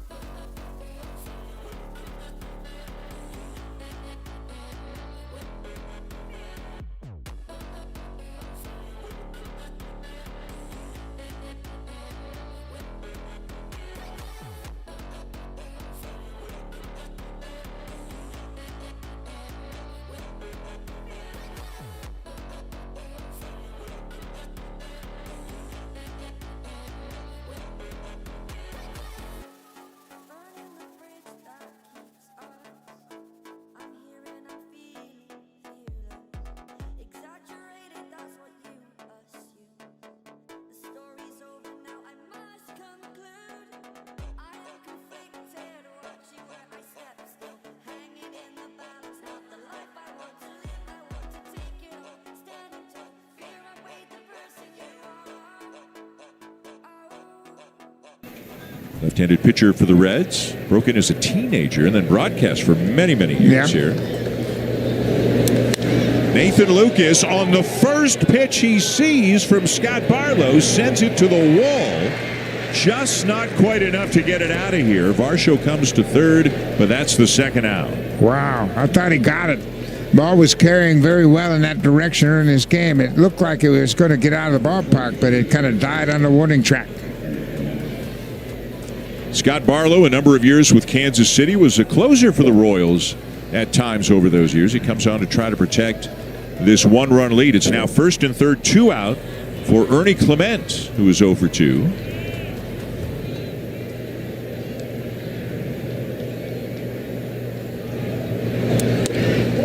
And that'll miss off the corner, ball 1. Boy, Ernie's got an opportunity to hit the ball to the right side the way the Reds are playing. And the second baseman, McLean, is way up the middle. And there's a big gap on the right side. Take that breaking ball and hit it into right field. Check the swing, 2-0. You're not going to get many fastballs from Barlow if you're a right-handed hitter, so you got to think the other way against him. You don't have to worry about velocity like you did with Hunter Green. That's not an issue with Barlow. You got to stay on his off-speed pitches. Varsho at third, Kirk at first, 2 down here in the 7th.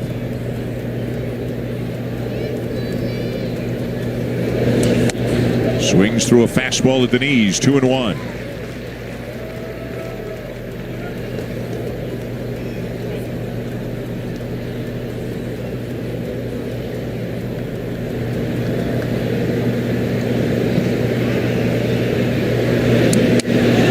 Again checks the swing on a breaking ball away. It's 3-1. That was a good take right there. And you've got to be thinking, if that ball starts on the inside as a breaking ball, I got a chance to hit it. If it starts over the middle, it's going to be a ball.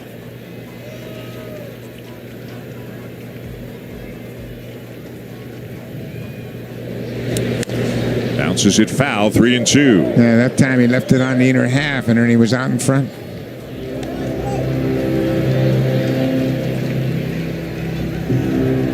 A run in this inning, the first run of the afternoon for the Blue Jays, coming here in the top of the 7th. Kirk driving in Bichette. Now Kirk will be on the move from first on this pitch. And another chopper foul, and down goes Clement. It just seems every few days, whether it's a hit by pitch or a foul ball or a collision or something, he's just been playing with something all season long. Yeah, it gets a little frustrating after a while, and nothing you can do about foul tips. You're trying to stay alive with 2 strikes, and this ball stays inside. It's another breaking ball, and he fights it off and hits it right off the top of his instep. 3-2 again. Grounded down to third. Hayes has it and will throw Clement out. So the Blue Jays get 1 here in the top of the 7th. It started with Bichette.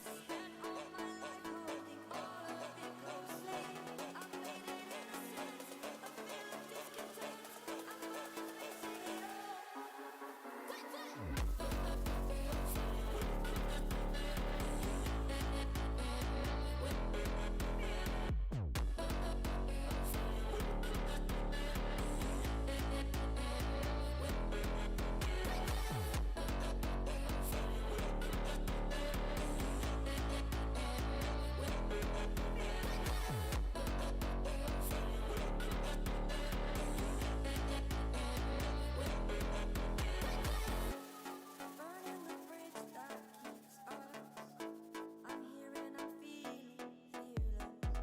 Exaggerated, that's what you assume. The story's over now, I must conclude. I am conflicted, watching where I step still. Hanging in the balance, not the life I want to live. I want to take it all, standing tall. Fear I weighed the person you are.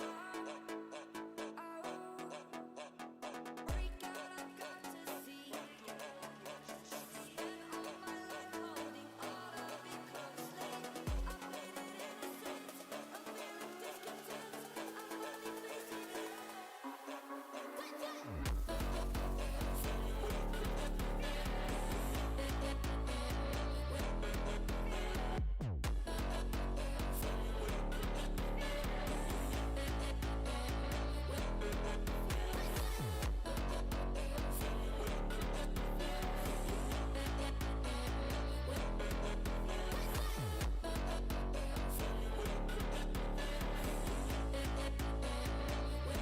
Oh no, Chris back. The pain I felt is paid for, all is said and done. Oh, I am restricted. To get in the course of a ball game, but how about Bassett? Keeping control of this game and keeping it a 1-run game here as the Reds bat in the bottom of the 7th. Brian Hayes, a 2-run double in the 2nd, and then reached on an error in the 5th. Another slow breaking ball, a sweeper that he swings over, and it's 0-2. Yariel Rodriguez has been throwing, but now he wants to get a look at the action. So he's got to get off the mound and peek through the fence. So he's obviously ready if needed.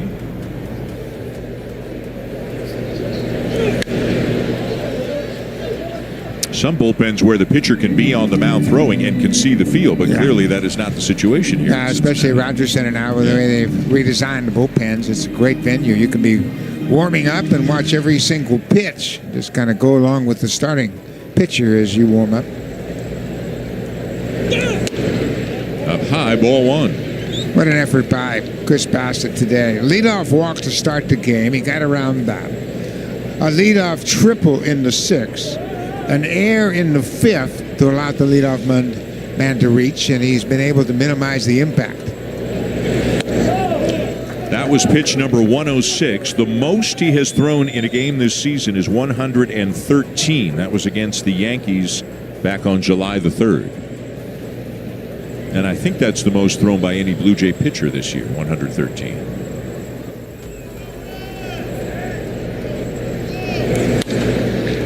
And that's into right field, a leadoff base hit for Hayes.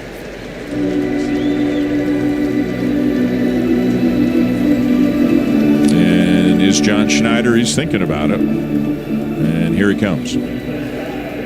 That's the fifth time the Reds have had the leadoff man on in this ball game through 7 innings, and they've only scored once. That was back in the second.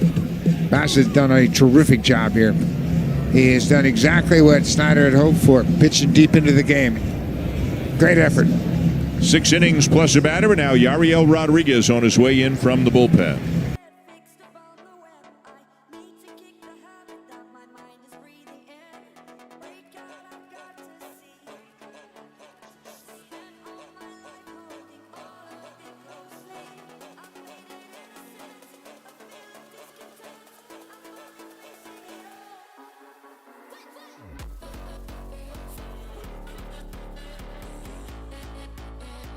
finally facing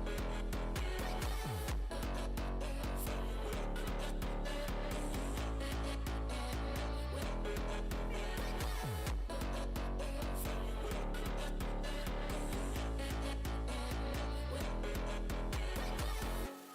Burning the bridge that keeps us. I'm here and I'm feeling fearless. Exaggerated, that's what you assume. The story's over now, I must conclude. I am conflicted, watching where I step, still hanging in the balance. Not the life I want to live, I want to take it all. Standing tall, fear I weighed the person you are. Break out, I've got to see. Spent all my life holding all of it closely. I've made it innocent, a feeling discontent. I'm finally facing it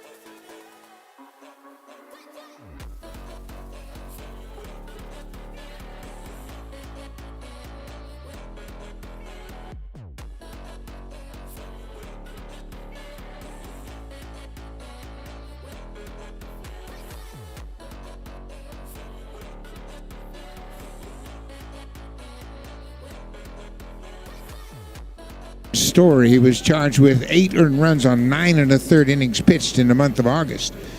And already we got a little pitch comm issue. Yariel says, I can't hear.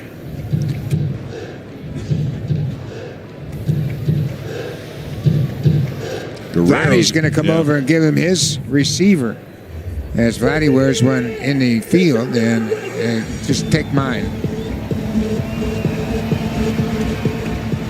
You ask, why would Vladdy have to wear a pitch comm? Well, it gives him an advantage if he knows it's an off-speed pitch. You got a left-handed batter there. It's going to be a pull sign.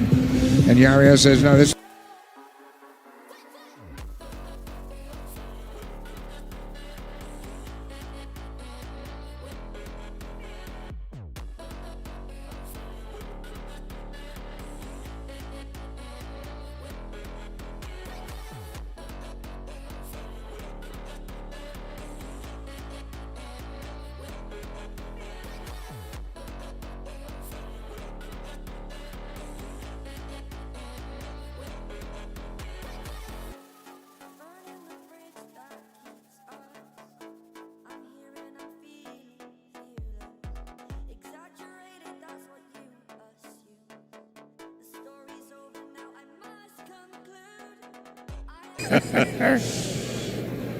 Ready to go. Jose Trevino is the batter, but first to throw to first. Well, for me, this is a perfect hit and run situation for the Reds. We saw Trevino try to bunt his last time up. End up striking out. He's bunting again. And he gets it down to Guerrero, who's going for the lead runner, and he got him. What a good play by Vladimir Guerrero Jr. There is not a better throwing first baseman in the majors than Vladimir Guerrero. He's got so much confidence when he gets the ball, he can make a throw anywhere on the field. We have seen it with his ability to lead pitchers to first base, but look at the accuracy of this throw. He made a decision immediately. When he got to the ball, he said, I got a shot. He turns and fires, both standing, waiting for the strong throw, and they get the runner easily at second base. Terrific play. So now Trevino, who doesn't run as well, is at first, and the batter is Matt McClain. And he'll take a strike.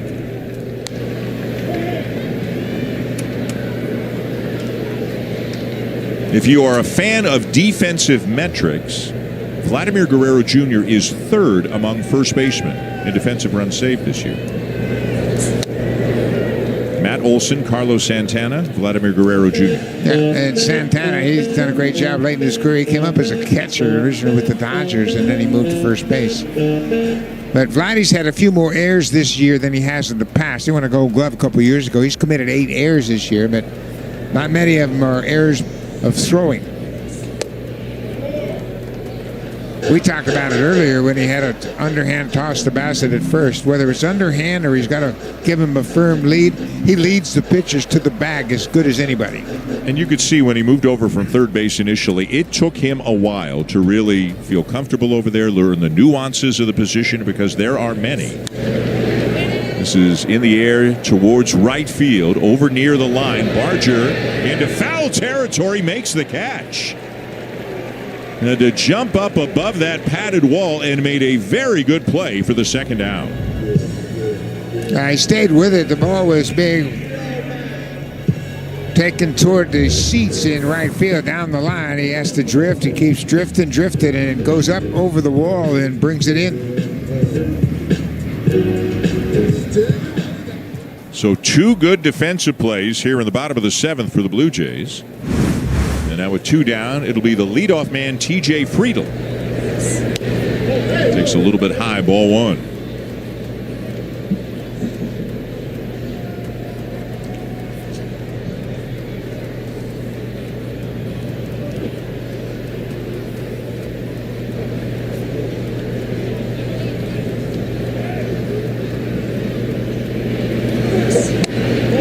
Just off the outside part of the plate, 2-0.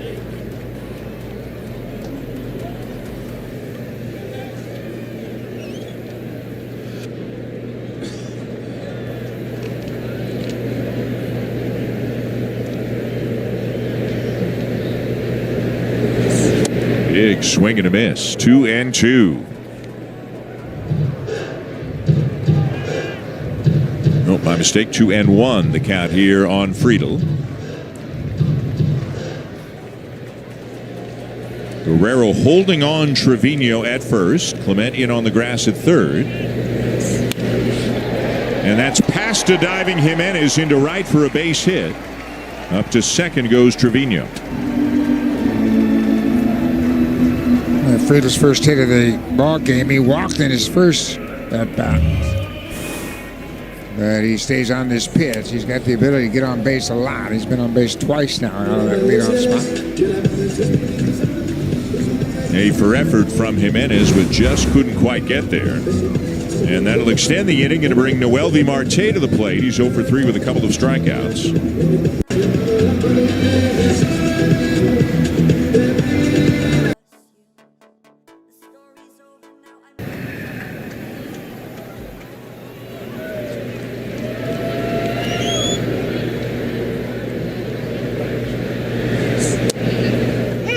Called strike popped out of the glove of Kirk, but Tyler Jones felt it caught the inside corner. It's 0-1. Well, in the outfield, the Blue Jays playing with 2 outs have to recognize the runner at second base is the catcher, Jose Trevino. So you got to be aware, hey, I got to get to this ball quickly. If there's a base hit, get it back to the catcher at home. All these things you have to think about before the pitch is delivered. Who's running at second? How far do I have to go, left or right? If it's right at me, I got a good shot at throwing him out or maybe even stopping him at third.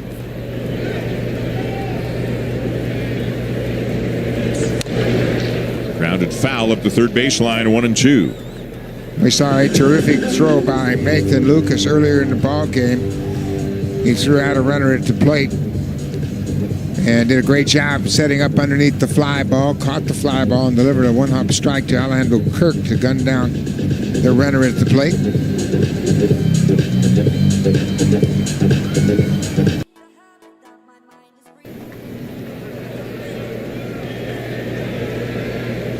Two on, two out, and a 1-2 count on Marte.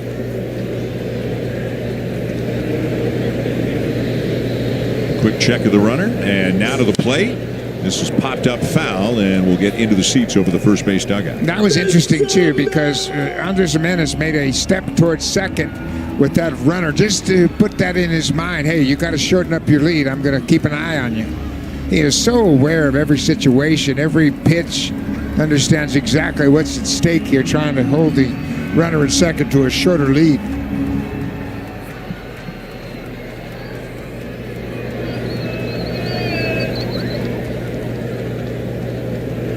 Rodriguez has his sign from Kirk. And again, the 1-2. Swung on and missed. He got him to end the inning. A pump of the fist from Yariel Rodriguez, stranding a couple of runners. It's still just a one-run game as we go back to Jamie and Joe in the Home Hardware Studio.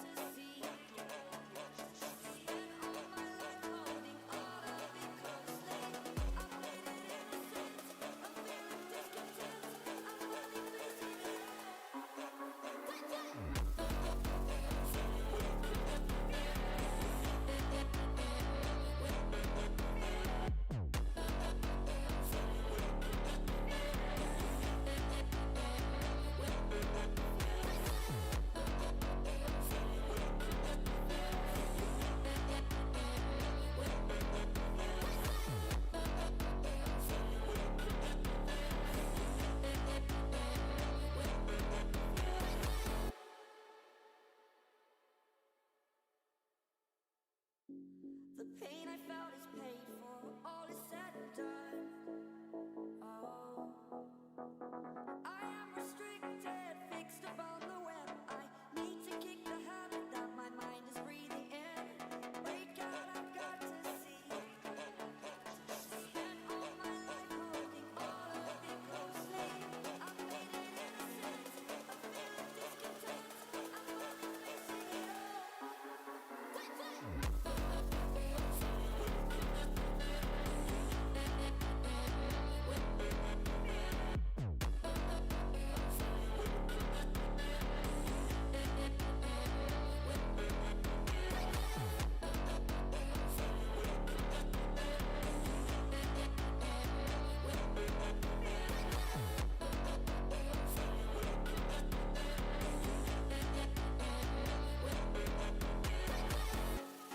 Burning the bridge that keeps us.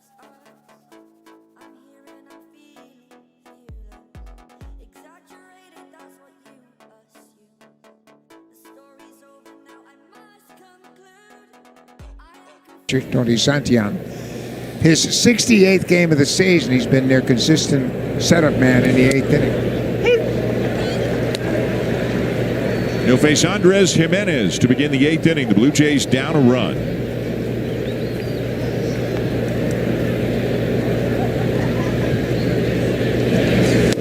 So 68 appearances. That is going to tie Santillan for the major league lead with Tyler Rogers. He has been used a lot. He's had a good year as the setup man. He drafted in the second round out of Texas in 2015 by the Reds. Throws a lot of fastballs. 65% of the time he's going to see that fastball come at you. Dropped a breaking ball in there. Lake has only hit 170 against his four-seam fastball. It's a big at bat for the Blue Jays. Number 9 hitter, get on base, get something going.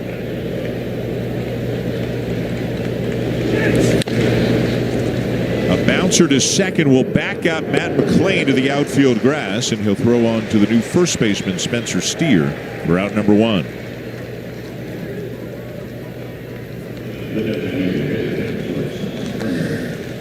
Well, now George Springer, who is 1 for 3. Springer's been one of the best fastball hitters in baseball this year. Now, Hunter Green has an exceptional fastball. Santillan's is 96, still a lot on it. Let's see if Springer can get a hold of one. Can't swing at that. It's ball 1. Third highest OPS in the American League on fastballs, hitting .339 against them this year. Can't swing at that. 2-0. Oh, he's in a good spot, too. He's had 2 good looks at that fastball. Looking for something that he could drive. You don't have to swing at borderline strikes in this situation. I mean, he's looking for a cookie in this situation.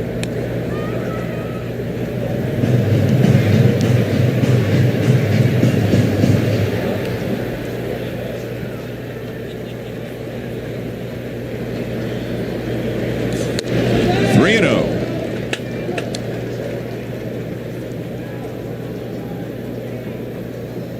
Going to give George the green light here. He's seen the ball so well, and he's done such a great job with fastballs. Turn him loose.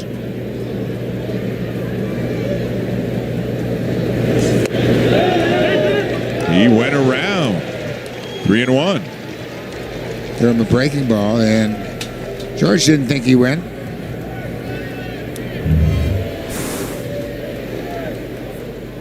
That's close, but it looked like he committed.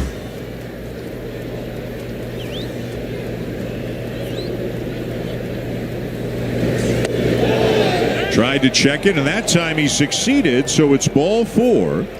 And the Blue Jays have the tying run aboard with 1 out in the 8th inning. I don't really understand that pitch. We talk about Santillan and his fastball, and it's a one-run game. You throw 2 breaking balls and end up walking George Springer on that pitch. I mean, your best pitch is your fastball, and now you put the tying run on base because you threw him your second-best pitch. Here's Addison Barger, 0 for 3.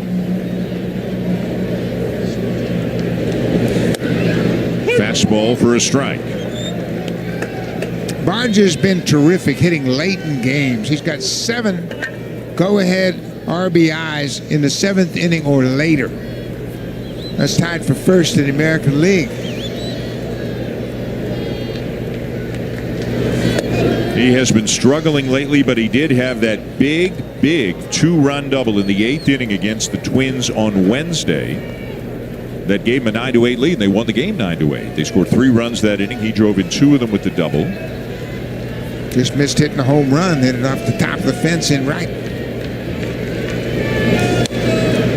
On the outside corner, it is 1-2.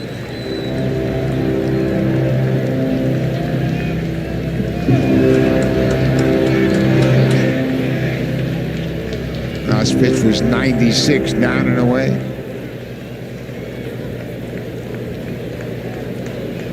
Springer the lead, 1 out in the inning.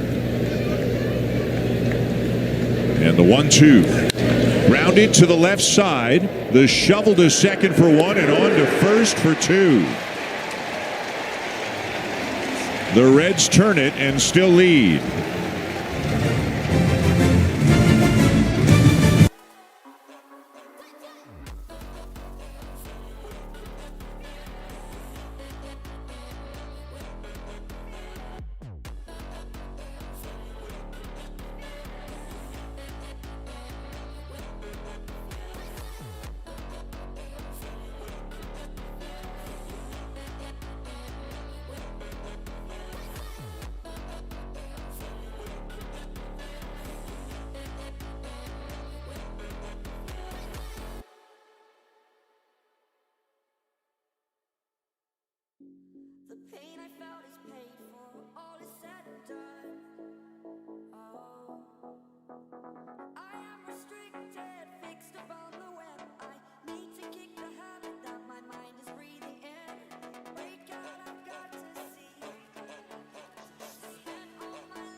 Big outs in the bottom of the 7th. Facing Ellie De La Cruz to begin the bottom of the 8th. And he paints one over the outside corner with the knees, 0-1. De La Cruz 1 for 3. He tripled into the right field corner to begin the bottom of the 6th, but was stranded there as Chris Bassett pitched out of it.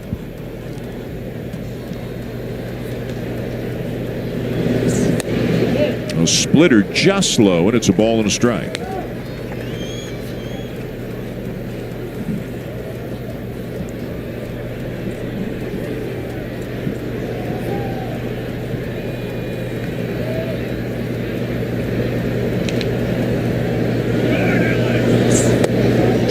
And again, miss low, ball 2.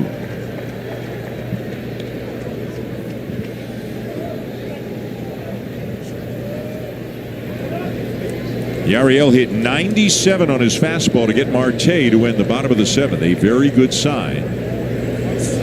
His velocity had been fluctuating a little bit here and there. That's a slider taken in. It's 3-1. Yeah, they talk about the dog days of August. Well, you flip the calendar now, it's September. Everybody needs to be re-energized a bit. The Blue Jays, we mentioned, just 24 games after this game on the schedule. That might have gotten the umpire, Tyler Jones, 3-2 the count, but everybody appears to be okay.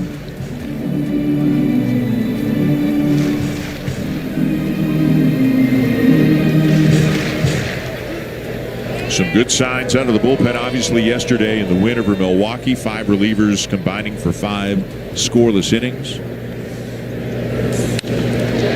To left field, and that'll be caught by Lucas, 1 down. I thought in particular, Buck, the outing from Louis Varland was significant. 1 2/3, 5 batters faced, got them all, struck out 3 of them. Yeah, man, he needs to bounce back. His stuff is terrific. He just hasn't had the kind of success he had when he was with the Twins coming over. But now, maybe that outing will catapult him down the slope here as we go toward the end of the season. He's going to be a big part of that bullpen going forward. 1 down. Here's Austin Hayes, 0 for 3.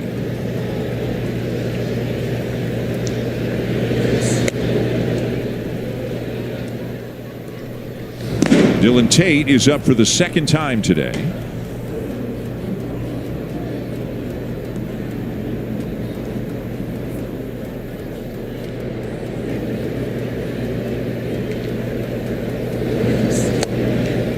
One and one. As we mentioned at the start of the show, this month of September is all on the Blue Jays players. They're the ones that have to perform now, and boy, Bassett did a great job. Now Rodriguez is trying to extend his outing here, keep it a 1-run game, and give the Blue Jays a chance in the 9th.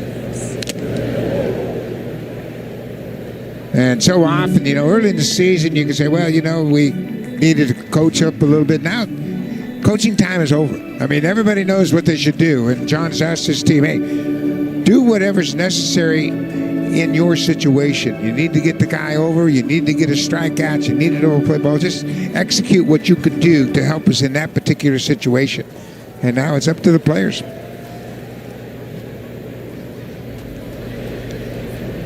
A ball and 2 strikes, the count on Hayes. And that would have missed down and in to even it up at 2-2. The interesting thing about this time of the season is you don't need to have any meetings. No. You don't need to call any meetings. Hey, fellas, this is an important month. Everybody knows what's at stake. Chance to get back to the postseason. Chance to win the division.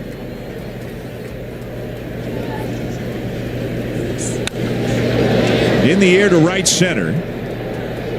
Barger will make the play.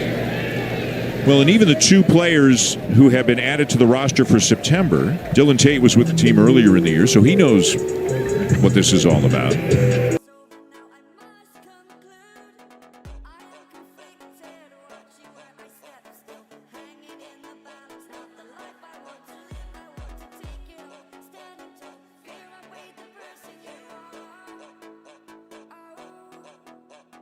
And it's a terrific culture. One of the best I've seen. Will Benson, who came on as a defensive replacement, has himself a base hit. A good effort by Nathan Lucas, but he trapped it, and Benson is aboard. Yeah, he did a good job of smothering that ball once it hit the turf, making sure it didn't get by him. He charged it initially thinking he had a chance to make a catch, and then watch how he just smothers this ball with his glove, keeps his body in a position to block it should he miss it with his glove, and he keeps the base runner at first base. Spencer Steer, who also came on defensively, getting his first at-bat of the day. He is the regular first baseman for the Reds, but is playing with a quad injury. Has been playing through a quad injury. Does have power. As you can see, he's got 17 home runs on the season.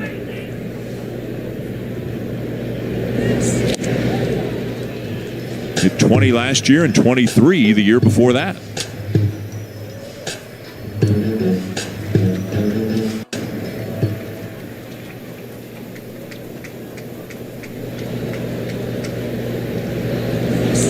When he came up, they had him playing all over the place. Third base, left field, first, second, and mostly left field last year. Now he's a first baseman this year. They've had this puzzle of infield where everybody fits best. You don't see a lot of 5'9" first basemen in the major leagues. Steve Garvey.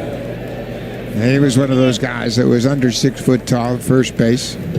Ty France, I don't think he's 6 foot tall, is he? You're close. Baseball Reference says Garvey's 5'10". They've got Ty France at 5'11". Yeah.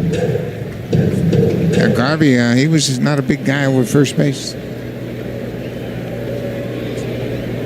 2-2 the count. Runner goes. Hit foul out of play.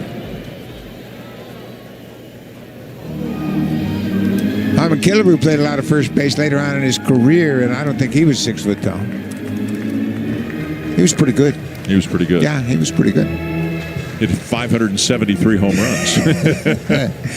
One of the best teammates I ever had. He was awesome. 1975 Kansas City. Yep. Saw him hit his last home run in the big leagues in Minnesota. Runner goes again, and a swing and a miss. Rodriguez with another strikeout to end an inning. A very good outing for Yariel Rodriguez today. The Blue Jays are coming up in the ninth.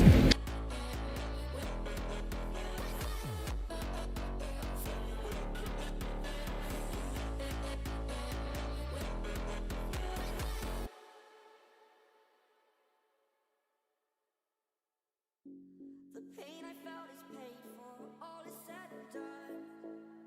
Oh, I am restricted, fixed upon the web. I need to kick the habit that my mind is breathing in.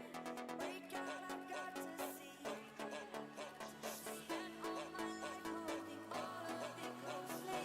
I've made it innocent, a feeling discontent. I'm only facing it all.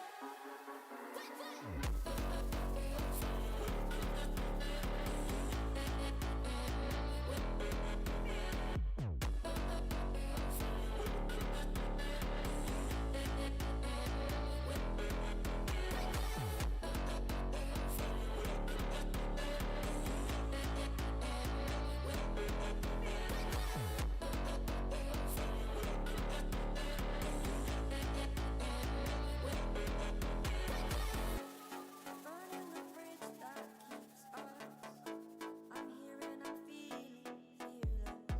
Exaggerated, that's what you assume. The story's over now, I must conclude. I am conflicted, watching where I step still. Hanging in the balance, not the life I want to live. I want to take it all, standing tall. Fear I weighed the person you are. Break out, I've got to see. Spent all my life holding all of it closely. I've made it innocent, a feeling discontent. I'm only facing it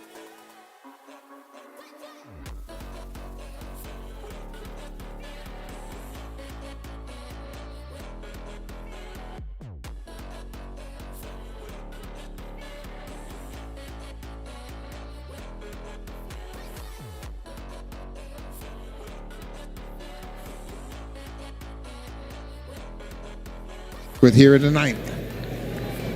Vladimir Guerrero Jr., Bo Bichette, Dalton Varsho. Guerrero is 0 for 3. fastball outside for ball 1. Vladdy is 1 for 7 facing Emilio Pagan. Of course, we mentioned all those American League clubs he's pitched with. So Vladdy has seen him before.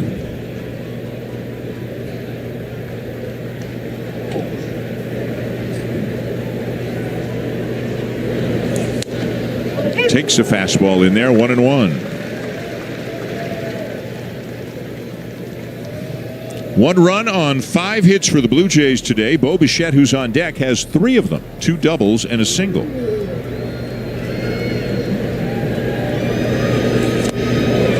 1-2. That's the splitter there from Pagan, and that's a good one. Yeah, and Vladdy was way out in front. Now you got to just shorten up, get on base, start the inning.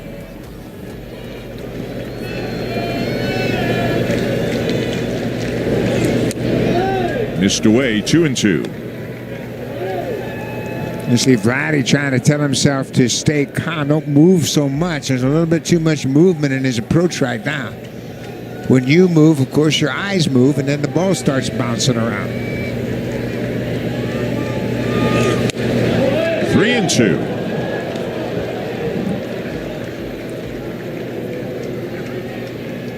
I think Vladdy's trying to decide what to sit on right now.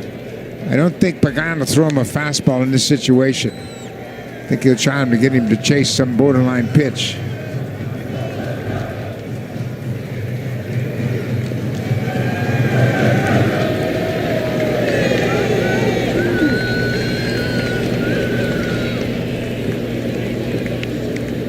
The 3-2 pitch.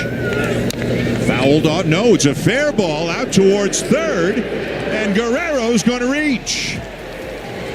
I thought that hit him in the foot, but it went out into fair territory, and Guerrero is aboard with an infield hit, and Guerrero is going to be taken out for a pinch runner, with this being the tying run. He threw him a fastball, and Vladdy gets jammed, but look at the effort out of the box. He knows he's got a chance to reach first.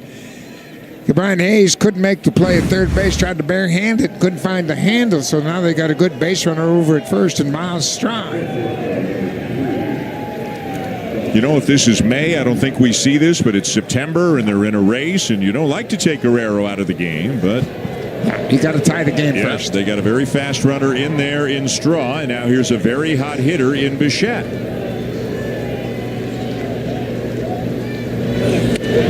Way up and in for ball 1. And Bo's faced Pagan 5 times. He's 1 for 5.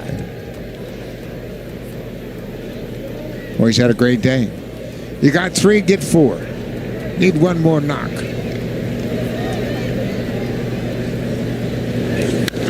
He's hit it high and deep to right center. And it's gone!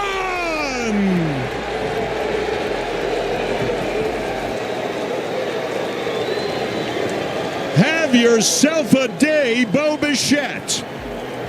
His 4th hit of the game, and the 2-run homer has given the Blue Jays the lead. In September, your stars got to be stars. And no star is brighter right now than Bo Bichette. What a day. Comes up against the guy that's been closing for the Reds and takes a pitch to the opposite field for a 2-run home run. He has had some of the most important hits for the Blue Jays all season long, going all the way back to May when he hit that pinch hit home run against the Rangers. What a season he's put together. And they have their first lead of the ball game. It didn't come until the 9th, but what a day. What a season Bo Bichette is having at the plate.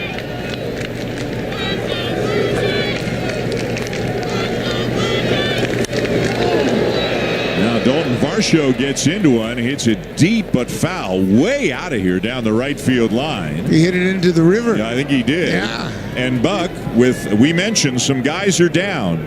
Tommy Nance is going to work the bottom of the 9th. Why not? He's been great. Had a great outing yesterday. Jeff Hoffman and Sir Anthony Dominguez have each pitched 2 days in a row and 4 of the last 6. Rodriguez just pitched. The other options would be, in terms of short relievers, Brendan Little and Louis Varland, each of whom threw yesterday and have gone 2 of 3. This is hooked down the line but foul. This is why you put together a bullpen with multiple pitchers that can close for you, because you never know what it's going to take. And John Snyder is open to using anybody on his roster in any situation. He takes Vladdy out of the game for the pinch runner, and now he's got Tommy Nance poised to come in to close a game. That's outside on Varsho. Nance got 2 big outs in yesterday's game in Milwaukee, and just gradually the leverage was going up and up because he's been deserving of that, and he's about to get the bottom of the 9th. Varsho hits it to deep right field, and that one is gone as well.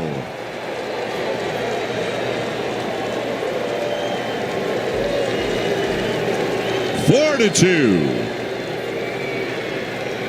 That's the 10th time the Blue Jays have gone back-to-back this season.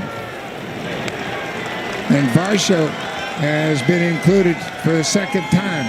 Back-to-back home runs here in the 9th. What a comeback team. I think you've said that a few times before this year. I tell you what, this is a special group of guys, boy. They believe in each other, they lean on each other, and they can get things done late in the ball game. How about Dalton Varsho's season? His 16th home run of the year. Bo Bichette, this is his 4th at bat and his 4th hit. A turnaround 2-run home run to give the Blue Jays the lead. And then right after him, Dalton Varsho just missed a home run earlier in the at bat, and he keeps this one fair and deep. His 16th home run of the season. Wow. What a 9th inning. It all started with a Guerrero infield hit. Straw ran for him, then the back-to-back homers. Now here's Kirk.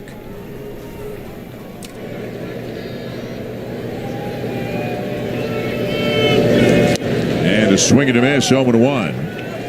A great shot, that angle from the camera at low first when Bichette homers. You can see a few dozen Blue Jay fans. There they are there. You can see the behind Kirk and all of them rising as the ball headed out to right center. Bichette knew it. The Blue Jay fans getting to their feet. There was about 35 guys in the dugout that did the same thing.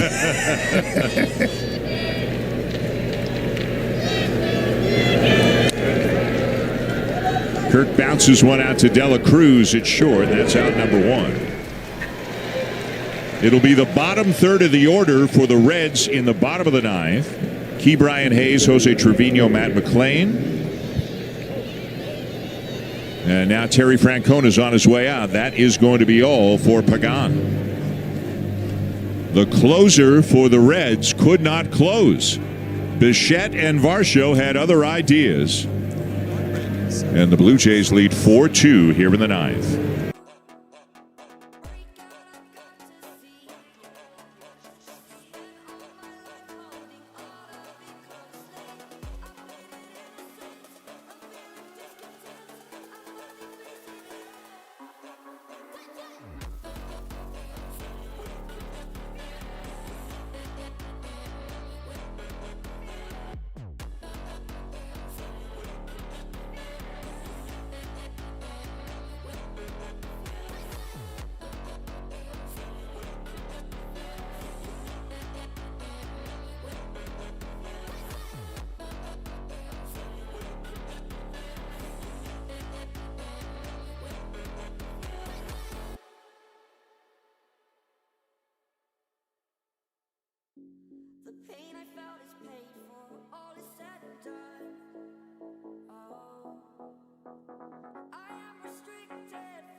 New pitcher for the Reds, Joseph Zulueta. And if you remember that name, he was signed by the Blue Jays and actually came to camp, and Blue Jays thought they had something special in him. He never really developed and never got a chance to pitch for the Blue Jays. They eventually DFA'd him at the end of spring training last year. Here's Nathan Lucas, who was 0 for 3, but let's not forget Lucas threw out a runner at the plate earlier in the game today, so he saved a run on defense.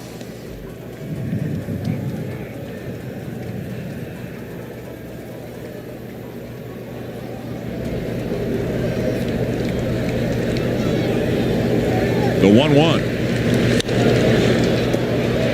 This is in the air to left, and the sun is an issue out there, but Benson stays with it and makes the play for the second out. Zulueta was just recalled, added to this roster as the extra pitcher, the 13th pitcher in their bullpen. Now Ernie Clement, 0 for 3.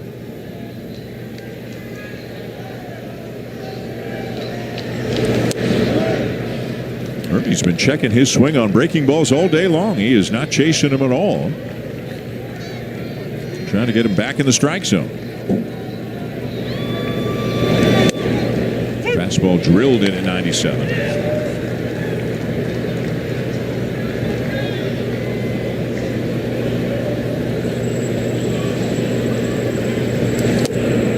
Down and away, 2 balls and a strike. Again, the bottom third of the order for the Reds, and it's going to be Tommy Nance coming into the game for the Blue Jays. Nance has never had a save opportunity. Looks like he's going to get one today. Ouch. That somehow stays fair, and Hayes will throw Clement out, and that'll retire the side. Tommy Nance on his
The pain I felt is paid for, all is said and done.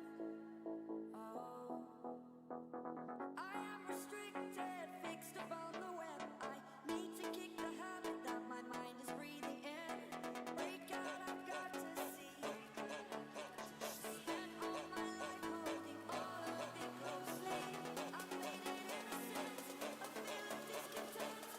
it all. August, he had 2 wins and an ERA at 0.59 in 14 games. He hasn't given up anything.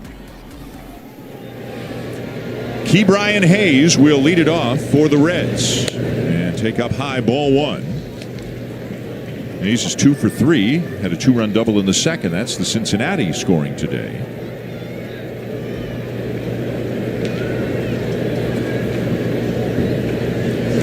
Some defensive changes for the Blue Jays. Miles Straw, who pinch ran for Vladimir Guerrero Jr., stays in the game and left.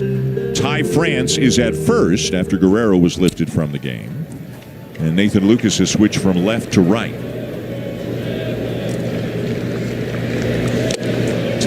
with that sinker in, 1-2. Now, Tommy's got to have a lot of confidence after that great outing yesterday when he inherited the bases loaded and got 2 outs to get out of the inning. That was in the 5th. This is in the 9th. But he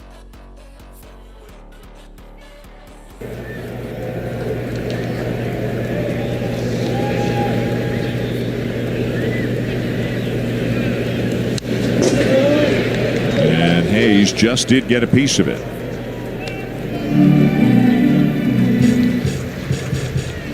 How about Yariel Rodriguez going 2 innings for the 7th time this season?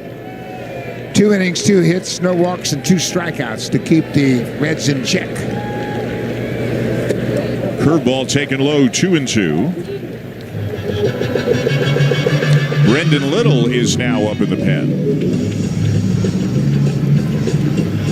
The 4th batter due up this inning, if it gets that far, is a left-handed hitter in T.J. Friedel, their leadoff man.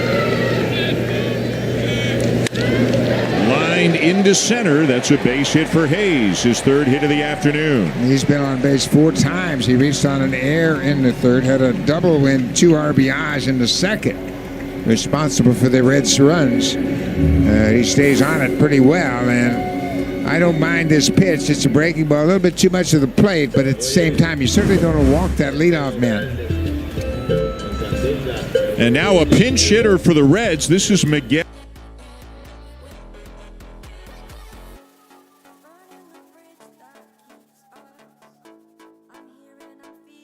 And Duhar is not playing all the time. He's dealing with a leg injury, but when he has been in there, he has been swinging the bat great for Cincinnati, hitting .369 in 22 games. Fouls it back, and it's 0-1.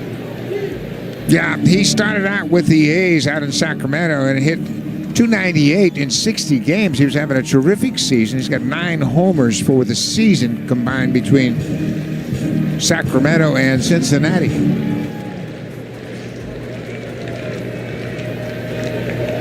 0-1. And another foul back, another slider. It's 0-2. He's a swinger. He's up there to swing the bat, so Tommy Nance can take that breaking ball out of the zone and maybe get him to chase. He's not up there to take. Tommy will tell you what he thinks his best pitch is the curveball, but he doesn't command it all that well, so he's using the slider more. He's gotten out in front, but he loves the curveball as a put-away pitch.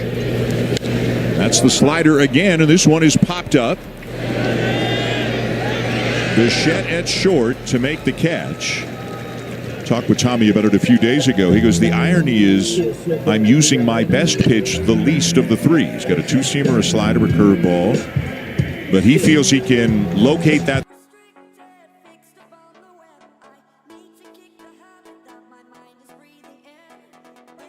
Big moments. Yeah, but I like the fact that he understands he needs to throw strikes out of that bullpen and use your slider to do it. Matt McClain, the batter. That's the curveball. You can see slower, bigger break. Missed outside, ball 1. He's also a guy with the run on that 2-seamer. He can get a ground ball, too.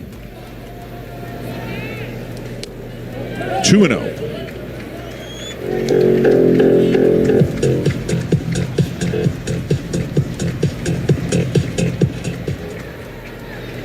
As you can see, the ground ball rate for Nance. Would love one here.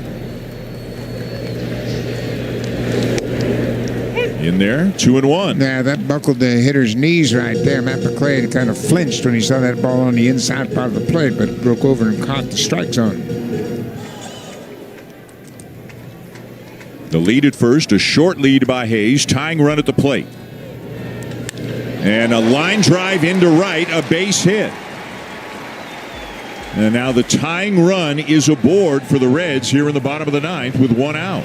And you got a left-handed hitter coming to the plate, and John Snyder's making a move out of that dugout. He gave Tommy Nance a chance to pick up a save in this inning, but a couple of base hits, and now Snyder's got to make a move. So it will be Brendan Little coming into the game, with runners at first and second and 1 out here in the 9th inning, and the Blue Jays trying to hang on and secure a victory here this afternoon in Cincinnati.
lately, going back to the Dodger outing. He didn't get an out, gave up 3 runs on 1 hit and walked 2 batters, but he's got to throw strikes. Lefty-lefty matchup with T.J. Friedel. Wow, he got squeezed on that first pitch. Yesterday, his command was better. It was the defense that was an issue for Little on a couple of balls hit back to him. He only threw 11 pitches in that outing. 2 balls and no strikes. Not used to having many balls being put into play when he pitches, so he had a little bit of a surprise. But he's got to throw a strike. This has been an issue with the Blue Jays bullpen, coming in and walking batters.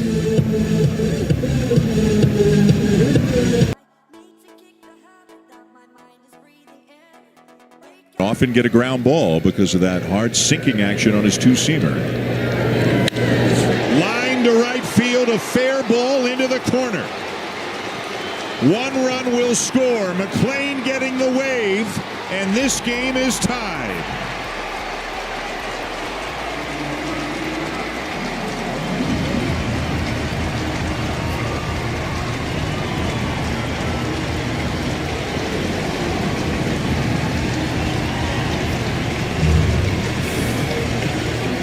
T.J. Friedel gets that running fastball up in the zone. It's high right around his letters, and he's able to put it in play down into the corner.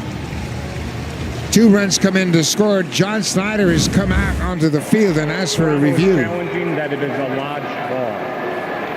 Challenging whether it is a live ball, I think is what Mark Wegner said. Did somebody maybe down in the right field corner, a fan perhaps? We'll try to get you whatever looks we can get you to see what it is.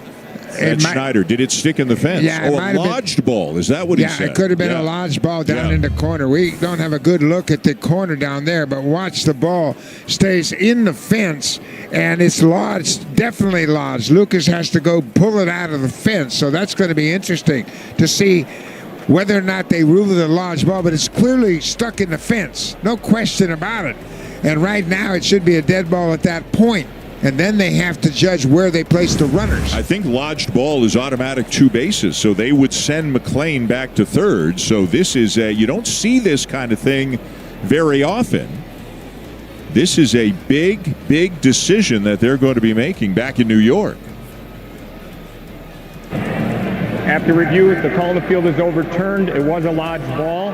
1 run will score, and the other runners will go to second and third base. How about that? Yeah, and that's the right call because it was clearly a lodged ball, and at that point the ball is dead.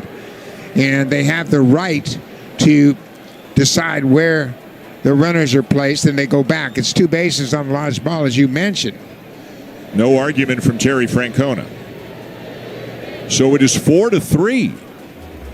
And now Pete Walker is out to the mound. The end result is runners at second and third. There's 1 out, but the Blue Jays still are clinging to a 1-run lead. Let's go down to Arden on the field. Well, guys, I was watching the Blue Jays bench as that run scored, and the first guy who got up and motioned to John Schneider to go and challenge that was Max Scherzer, and he put both of his hands up to say, that's a dead ball. It should be a dead ball. John Schneider went running out and challenged the play, so credit to Max Scherzer for that one. Arden, great job. Yeah. Whether he's pitching or not, he doesn't miss a thing on the field. So it's 4-3, but Little is still in quite a spot here. Second and third, 1 out, and the infield is in. The batter is Noelvi Marte.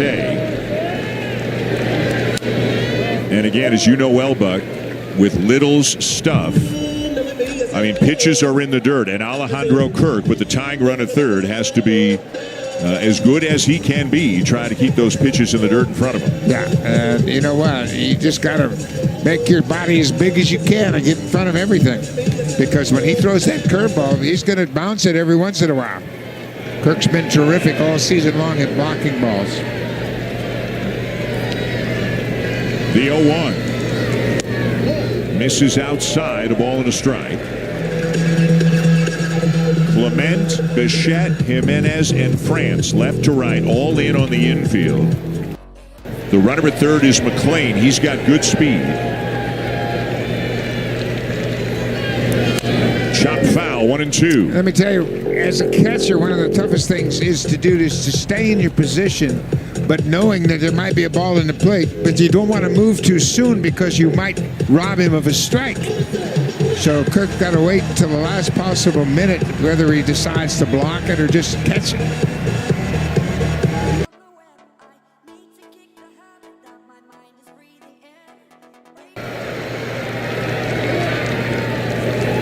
Ahead 1-2.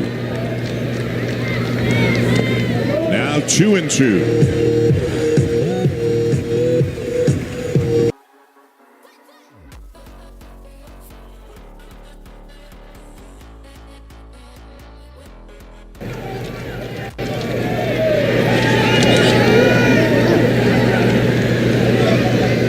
The 2-2 in the dirt. 3 balls, 2 strikes.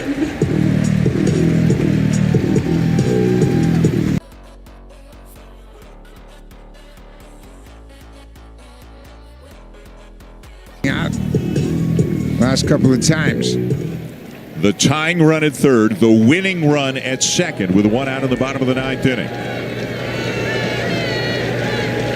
And the 3-2. Ground ball, base hit. 1 run is home. Here comes Friedel. Throw to the plate, not in time, and the Reds walk it off.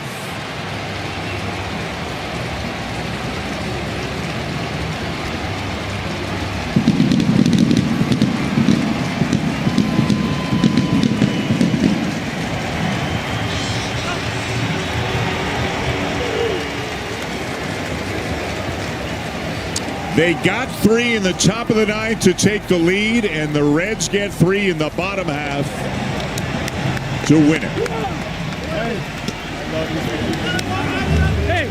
Unbelievable, as they come through. That's another breaking ball, and this one was in the zone. They hit it past the drawn-in infield into left field. Miles Straw, the left fielder, makes a nice throw, but it's just not in time to get to home plate. Bo can't keep it on the infield. It's past him, and here comes the throw to the plate. It's a good throw, just a little bit to the outside of home plate, and Kirk couldn't grab it and make the tag. What a tough loss for the Blue Jays. They did everything right, but they just couldn't close it out late in the game. The Reds beat them 5-4 here in the opening game of this series.